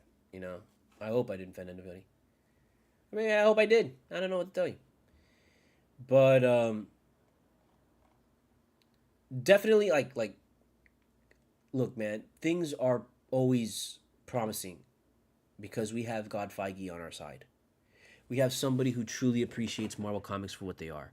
For you to fucking continue to say that Marvel doesn't know what they're doing because they're owned by Disney is so stupid and ignorant. And you need to stop that shit. Because the reality is Marvel has been on track for 20 years now, and we don't gotta fucking worry about them motherfuckers, bro. As long as GODFEIGE in charge of that shit, and he's making the decisions, we're good, bro. And GODFEIGE's gonna be there for a while, man. GODFEIGE's a young guy, bro. GODFEIGE's got a lot of time ahead of him, man, to be making Marvel movies. And the way that audiences just don't appreciate the ability for like things to go up and to go down and to go up and to go down and to appreciate the ride. Appreciate the fucking ride. Look, man, we had an undefeated fucking record for almost fucking like 20 years, dude. Almost, I mean, we haven't even really had losses. Even in the bad fucking movies, you know, those movies still do good in theaters and people still watch them. So if the goal is to get people to watch the content, to pay for the content, to buy the content, I mean, well, they're successful then. You know? Like, it's not that like, oh wait, these films bombed, or these films are and nobody watched them and they did really horrible, or anything. None. Bro, everybody watched Secret Invasion. Everybody, you know, watched fucking Eternal. People went to go see Eternals. Like that these films did good in the box office. Fucking A, the Marvels did good in the box office. Yes, even she agrees with that. Candice Perverdine. You know she's gonna give her a Marvelite opinion. You gotta watch out with her. But these films are still successful. The only thing that's wrong with the films is the public opinion that, oh, they didn't meet my personal standards. I didn't have enough fucking Chris Evans fucking being Captain America kicking everybody's ass. It's like, no, that's basically it's like, no, that's not the critique, man. That's not the critique. Like, look, Secret Invasion had a problem writing wise. Every scene in that show was basically two people in a room talking, and then like a very kind of low budget lower than Agents of S.H.I.E.L.D. budget action sequence. Okay, that's really kind of what stood out to me, is that Agents of S.H.I.E.L.D. had better action sequences than Secret Avengers, which had, I believe, a way bigger budget than like Agents of S.H.I.E.L.D. ever had all the seasons combined. Okay, that to me is what the issue was. At that point, I'm not even asking anymore, okay, well, what happened in the writer's room? What happened with the director? What happened with the editor? What happened with the music? What happened with this? What happened with that? No. At that point, I'm like, yo, wait, bring me the accountant, and I want to audit this shit. And I want to know what's happening with the money. That's where I go. But you're like worried about, we didn't see Captain America, we didn't see, I don't know, we didn't see we can see that, I want to see this, I want to see Spider-Man in it, I want to see this guy in it, I want to see everything. No, I'm not. Or even you're like, oh, I don't want to see women thing, I don't want to see girls, I don't want to see Captain Marvel, I don't want to see this, I don't want to see that, I'll make her sexy, make her this, make her that. I'm like, yo, what's the accounting, bro? What's the budget? What's going on with the budget, dude? Like, wait, can we hold off on that? Can you show me the fucking budget and what you're spending all the money on? And how much everything is costing? Because that's a problem. Like, this show was not, Secret Invasion was not, I think it was like $25 million. No, Secret Invasion budget was absurd. Secret Invasion budget was something that was scary. It was $212 fucking million. That is scary, bro. I don't think Agents of S.H.I.E.L.D. got $25 million an episode ever once. I think they maybe got it once. The first episode, the turn.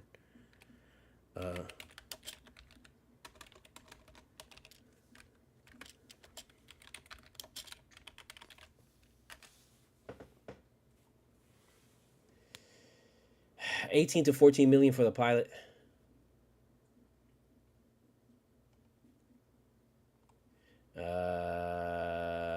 He was paid $16.5 a year, $75 per episode.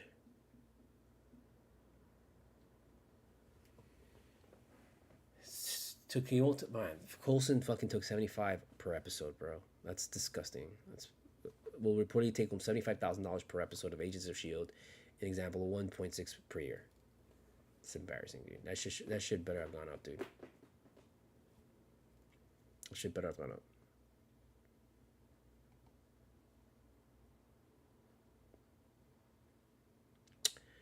Um,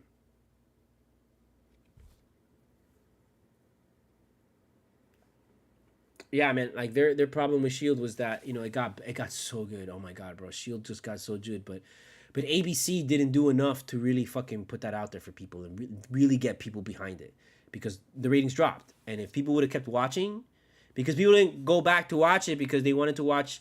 It's just people were assholes at that time, bro. You think now people are fucking dicks, bro? Back then you all were fucking assholes because you only watched Agents of Shield and you only gave a fuck about Agents of Shield when it tied back into Marvel. Like every time there was that episode that was like, oh, turn, which tied back into Captain Winter Soldier, and then promised you some kind of cameo. And then there was the episode that tied back into Thor 2, where you thought fucking Chris Hemsworth was gonna fucking show up. Like those fucking shows, man, like you that's the only time those people, like the general audience, tuned in. But if the general audience would have stuck with that show like they stuck with fucking Game of Thrones or fucking Walking Dead at the time, which let me tell you, bro, like the country and the world is more fucked up mentally, emotionally, and just like as a human being because the media force fed them Game of Thrones and Walking Dead instead of Agents of Shield. Like if people who watched, if the same amount of people who watched those shows watched Agents of Shield, I think we'd be better people. You would be better humans, because it'd be like watching Star Trek. Like you watch Star Trek, and you love Star Trek. The people who love Star Trek and watch Star Trek, typically those people are like, it's gonna sound what. Those people are like usually really good people. Like they're really awesome fucking people. That's why I love Star Trek community. That's why I love Star Trek itself. That's why I kick myself in the ass every day that I never got into Star Trek as a kid. That it took me like, and maybe that's the reason why, is that it took me being an adult to be able to watch the original Star Trek show and just fall in love with it. And then watch Star Trek Next Generation and be like, why the fuck didn't I ever watch this? This is amazing. It really was. I guess I wasn't into science fiction at that time. I loved science fiction. But just, I don't know what it was about that show that just didn't grab me. I felt the show was cheesy. But now I'm like, this show's awesome.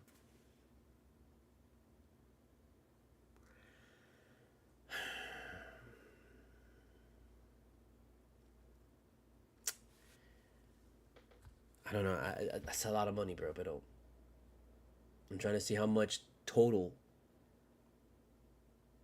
budget we're talking. Like you're talking about a pilot, $14 million, and every episode. I mean, every season had about like 20 episodes.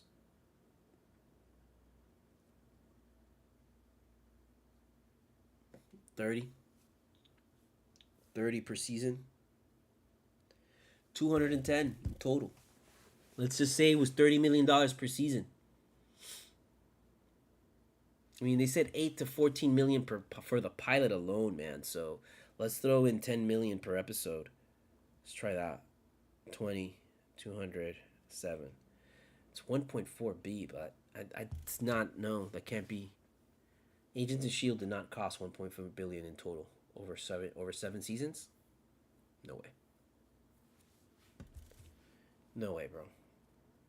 You're talking 15. Let's just say 15 clean times 20 episodes. Yeah, that's 300 million. But that you're not gonna get that for everything. That's what I'm saying. That's why when the first time I did it, I think it was smarter because I did 1.5. The only times you got big money was like season finales and the big episodes that tied into Marvel. And there was only really like 3 big episodes. The first 3 seasons were, I think, the only 3 seasons that really tied into fucking Marvel. You had the first season, which had Turn. You had the second season, which had the Thor shit and something. No, the Thor shit happened in Turn, that same season. In the second season, you had, I think, the Ghost Rider shit. And in the third season, you had the fucking, the world shit, the clone shit, This cat, she just doesn't, I fed her so much and she's like, it's time. All right, we gotta eat now. So we're gonna wind it down. I'm just trying to get it to the 6 minutes. Just trying to do these last 6 minutes so that it's 3 hours clean. But yeah, man. So I mean, I'm pretty sure like total fucking budget of the 7 seasons, because you got to think about how they got less money every year. They just were kind of barely hanging on at the end. They didn't even get 20 episodes in the last fucking season. I don't think those fucking episodes even cost the same, bro. I can't imagine them costing 20 fucking $1 million in season 7, bro, because even with all the effects, even with all the shit, even with everything that kind of looked like, I think they just were so great at how they managed their budget and they got the most out of their fucking budget. That's why I love that fucking show, man. And that's why I feel like, bro, if you gave $212 million to fucking Agents of Shield to give you a fucking 1 season of Agents of Shield that should have been tied with Secret Invasion, it should have been Agents of Shield Secret Invasion, not Secret Invasion. It should have been Agents of Shield presents Secret Invasion. Right? She's like, yes, exactly. That's exactly what it should have been. And that's another thing, man, that's really pissing me off, man, is that they are not going back to the they go back to the Daredevil show, and they don't touch they're not touching Agents of S.H.I.E.L.D. And yo, Agents of S.H.I.E.L.D. should be all up in this shit right now, dude. And they're not. They're the ones that like literally were doing time travel and all this fucking shit and everything. And it's like, why are they not doing this?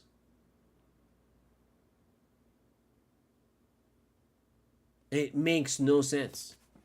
Bring these people back. These guys all went from being kind of like okay actors. These guys are cute, but I don't know, to like super really great fucking good actors, man. They all became great actors by the end. Like Chloe Bennett is like, it just fucking kills me every fucking day that she's not back in the MCU. Like she should be running fucking Sword. Like where the fuck is that? It's time for that shit. It's time for us to have some shit where you see in the next Miss Marvel, the next fucking whatever female fucking show that you have, that she comes out there. For some reason, we're getting dropped frames. So, okay, we're gonna fucking cerrar la cosa ahora because I wanted to. Okay, we're back.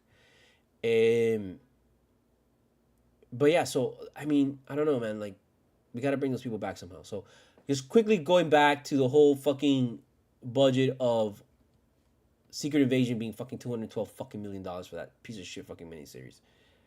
Dude, come on. Eso fue, you saw that show, and that show was not $212 million, but that show looked like it could have been done for like maybe $100 million, half of that budget, $80 million. It shouldn't have been a show, it should have been a movie. If it would have been a movie, I think it would have made money. But they made it a show, and they just were very, I don't know what they were doing with the fucking money, dude. I really don't know what to tell you. Because I'm guessing it all went to the effects. Which is like, really? Because it wasn't even that great. The effects weren't even that great.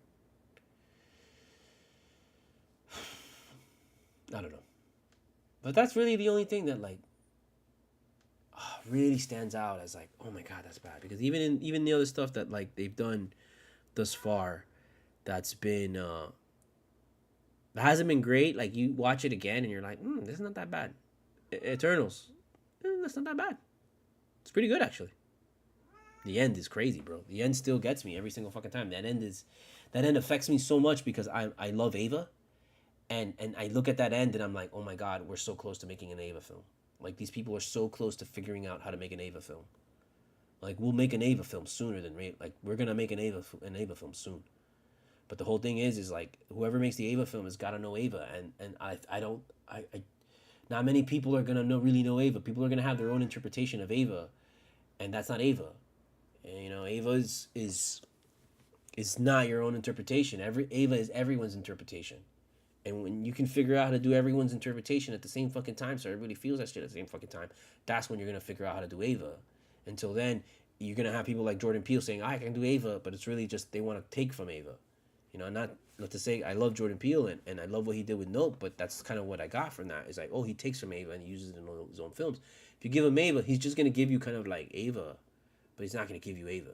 You know, like I don't think we're there to give you Ava, to understand that like Alejandro Jodorowsky could give you Ava if you would let him, and if he was younger, If he was younger, if he was young again, and if you would let him, he would give you Ava. And that's what I would tell you for you to understand the kind of fucking person we need to do Ava.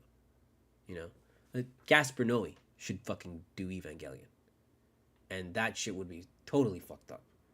But it would be closer to what Ava was trying to achieve than if you would just get some fucking, if you get the Guillermo del Toro to fucking give you Ava. If Guillermo del Toro gives you fucking Ava, that's just going to be, oh my God, a huge film because everyone's a fan of Guillermo del Toro and you're going to go out to see the fucking film because you're going to go out to see the fucking film. And if you go out to see the film and you pay for the fucking film, that's it, it's successful. But that doesn't necessarily mean that it's going to be like really good. Or whatever. But, Guillermo del Toro, not to say that he doesn't give you good shit. He gives you great shit. But it's just you need another example. David Lynch would give you Ava. If he was younger and you would let him, he would give you Ava the way that it needs to be given to you. But you would not allow that.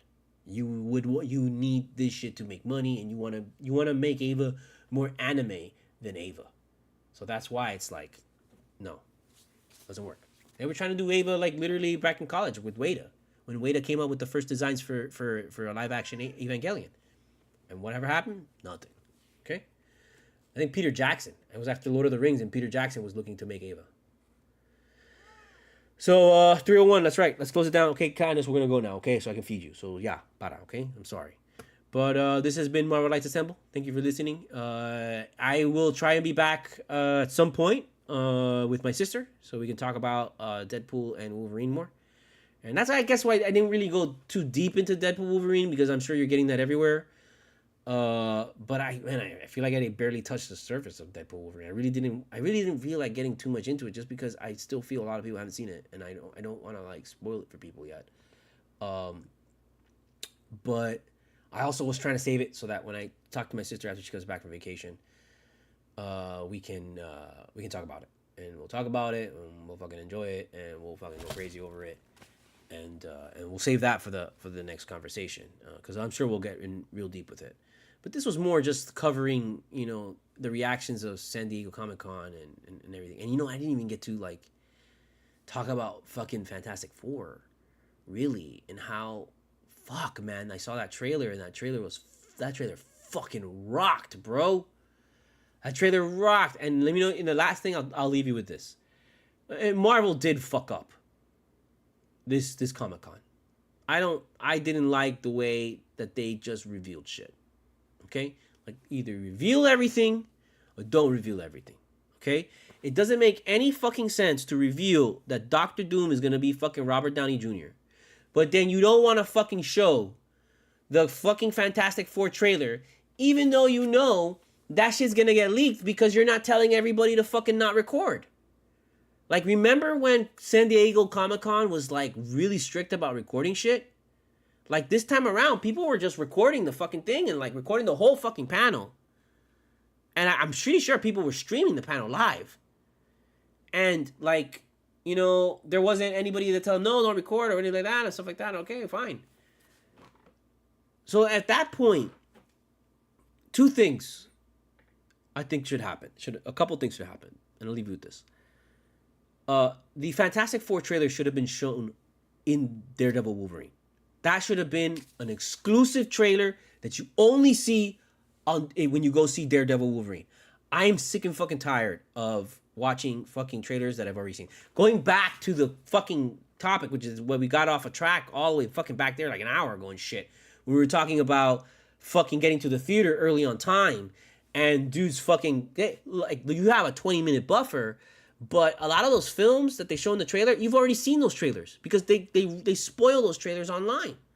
They release the trailer online first before they release it in theaters, and that is wrong.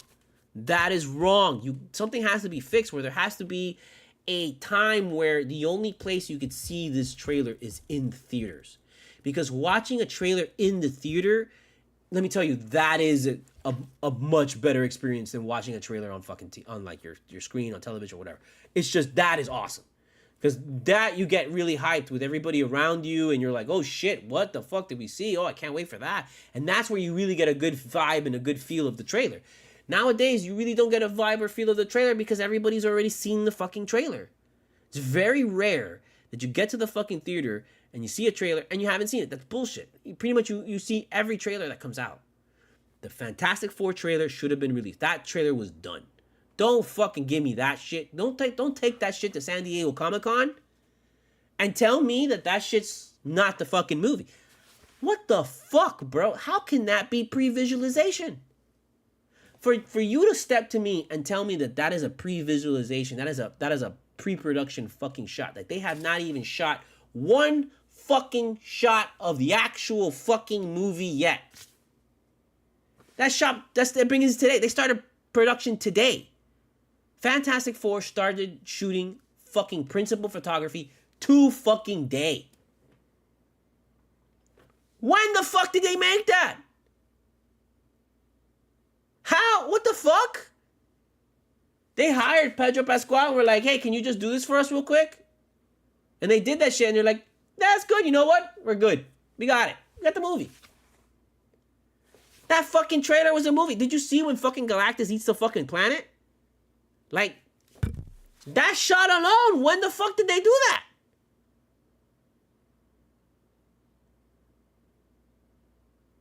Like, that trailer should have been in the Deadpool Wolverine film. Things like that Marvel needs to improve on. Marvel needs to improve on the marketing of these films and start to just make it a real spectacle. You want to see the fucking Fantastic Four trailer? Go watch Deadpool Wolverine. If you go watch Deadpool Wolverine, you'll get to go see the Fantastic Four trailer. But it's not going to be released online. It's going to be theater exclusive. And then you premiere it at San Diego Comic-Con. And let me tell you, when you premiere a fucking trailer at San Diego Comic-Con, can you please just premiere it to everybody? Just release it at the same time. Like, show everybody at San Diego Comic-Con. And once it's done and everybody's freaking out, you press fucking send. And you put it out there for everybody to see. Rather than waste the fucking views with some fucking asshole who's sitting there in the fucking theater and recording it like all shitty. It's gonna come out anyways, bro. Just release the fucking trailer. You guarantee you Marvel will release the Fantastic Four trailer by the end of this week. By the end of this week, by the end of this month, at some point, sooner rather than later, they're just gonna release that trailer to just keep people at bay because they're like, it already got leaked.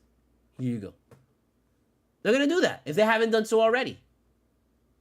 That's why it's fucking stupid. Like, no, you should have just fucking put it in the fucking... The perfect thing to do was put it in Wolverine, Deadpool, leave it there, and don't put it anywhere else. And so, when you take out fucking Deadpool Wolverine, then you fucking take out Deadpool Wolverine off of theaters, and then you release the fucking trailer. You release the real fucking trailer for the fucking film. Because by then, you're going to have principal photography already pretty much halfway, 3/4 of the way done. And I got to imagine they have more. I have to imagine they have more shot than what we just saw. Because those are straight up scenes, man. Those are straight up scenes that have been shot. So, and you already saw the silhouette of the Thing. So they already got him like done. And I got to imagine the shots that they gave you were really like 3D models of Hulk, but like, you know, with no hair or some shit like that, or just like kind of like fucked with a little bit to make it look a little bit more like the Thing. But you're seeing that. You're seeing like the Hulk, like it's gonna be interesting. Like I wonder if they're gonna. I gotta imagine they're gonna do it all 3D because they did the Beast 3D. If they would have done the Beast like practical, I think they would have maybe done this one practical. But I think they're going CG with all these characters, just because it's fucking easier probably at this point. And it's less fucking shit on the fucking actual actor that they have to deal with. But I don't know how I mean, I'm fine with that because I'm just fine with that because I can fucking, you know, I get it. But I just want to say that there's some cosplayers out there that are doing some fucking amazing shit. And at this point, you gotta bring some of that back into the fold. Where I would like to see some more practical fucking, like, I don't know, effects, bro. But now I think we've reached a point where it's like the 3D is just better because it's easier and it looks better, and now it looks really good. It looks really seamless. So it just really all depends, I think. I don't know. It's going to be interesting to see which way they go. They'll probably do a little bit of both, but I don't think so. I think it's all going to be CG. So yeah. So let's just leave it at that. And because now we're just going to keep rambling. So please support Studio Moguro. Support me via PayPal, via Cash App with the first two QR codes. You can also buy my book, Full Moon Nights, available on Amazon and Barnes & Noble. Those next two QR codes basically chronicle of the Miami rave scene and my adventures in Miami, going to raves and parties and fucking hanging out with my friends and shit. Check out my comic shop, octotaco.com. Octo, like the octopus, and then taco, TAKU, .com. And check out my comics for sale. I'm going to have to start putting up more shit now because this really set off a thing inside me. I think I'm gonna have to get back into the biz, man. I need the extra flow, and I gotta get rid of some of these comics that are just kind of sitting there, and I kind of want to reload up and see what else is coming out there. So move up into the next generation, you know, because a lot of times now that these old phases are done, man, like there's no reason to keep like some of these old previous saga comics anymore. Now it's like no, gotta get rid of them. We get ready for the next saga. Get ready for the mutant saga. So we gotta make space for like literally Bronze Age fucking X-Men, Bronze Age fucking mutant shit. So we'll see where we're going. But yeah, so and then also check out my TeePublic shop and my musical catalog as El Topo.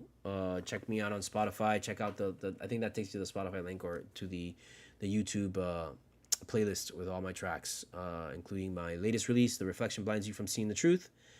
You can search me on all streaming platforms, El Topo, ELTOPO, ELTOPO. Just like the band, but I do fucking electronica. And it's before, there's only two El Topos, the band and me. So, you know, the band does like alternative music, or they used to do alternative music. I don't know if they're still together. I don't think so, because I haven't seen the releases from them or anything like that. Like I've been the only one. But there's like other people that are starting to try to get El Topo. And it's really annoying, but whatever. I don't fucking care, bro. I'm not gonna get into the fucking dispute of that shit. As long as I can put up my music, and I know if I sell music, the money goes into my account. I don't give a fuck if other people are using El Topo. You know, it doesn't fucking matter, dude. You know, and that's why I kind of started using El Topo Miami. I put El Topo, and then in my logo I put Miami on top, to kind of distinguish and show people, oh, this is El Topo Miami. You know, just so I don't have to deal with it. You know. So yeah, so support that, and then also check out my Streamlabs shop with some really nice Studio Moguro t-shirts and actually some women's clothing that is really great there. They have like leggings and fucking swimsuits and shit. So if you like this stuff, check it out. There's no next date for Marvelites Assemble. It's basically when my sister gets back and she gives me maybe this Saturday we'll record something. So look out for that. But I I'm gonna try to really force myself to do this a little bit more, because I do need some kind of fucking outlet to talk. As much as I love playing PlanetSide, it gets a little too repetitive, and I feel like I waste time on PlanetSide and on video games, and I'm not really like doing something productive. At least with like this, I have an outlet to speak, and I feel like I get stuff out, and also I'm also being productive in the sense that, you know, okay, we're doing the podcast, we're doing the interaction, we're doing the streaming, we're doing that stuff. You know, and it's and I know there's like a million fucking goddamn podcasts, and I'm sorry for that. But, you know, a lot of people have something to say. People want to talk. You know, people want to be heard. So hopefully you enjoyed this and you gave it a listen, and it was good for you, and because it was great for me. And you'll look out for the next one. Definitely subscribe and follow me on Threads. I'm on Threads right now. I'm having an issue that I can't post to Threads. It's really weird. Like I can comment on everybody's thing and I can repost everybody's thing, but I can't fucking comment literally on my own page. I don't know what's going on. But check me out there. Follow me there. Follow me on Instagram, and then follow me here on YouTube. You know, subscribe to my YouTube channel. Help out, and you know, I'll do this. If I see people listening to this and checking it out, man, I definitely will do more. And I really have a lot to offer with the fucking comic shop and the comic market watch and all that kind of stuff. And maybe the next time I'll before I do the next show, I'll get the comic market watch together, so that I can add that to this, so that you guys can see that. And maybe I'll do that for the next time. That I'll show you what's up with the comic watch. And but check that out on octotaku.com.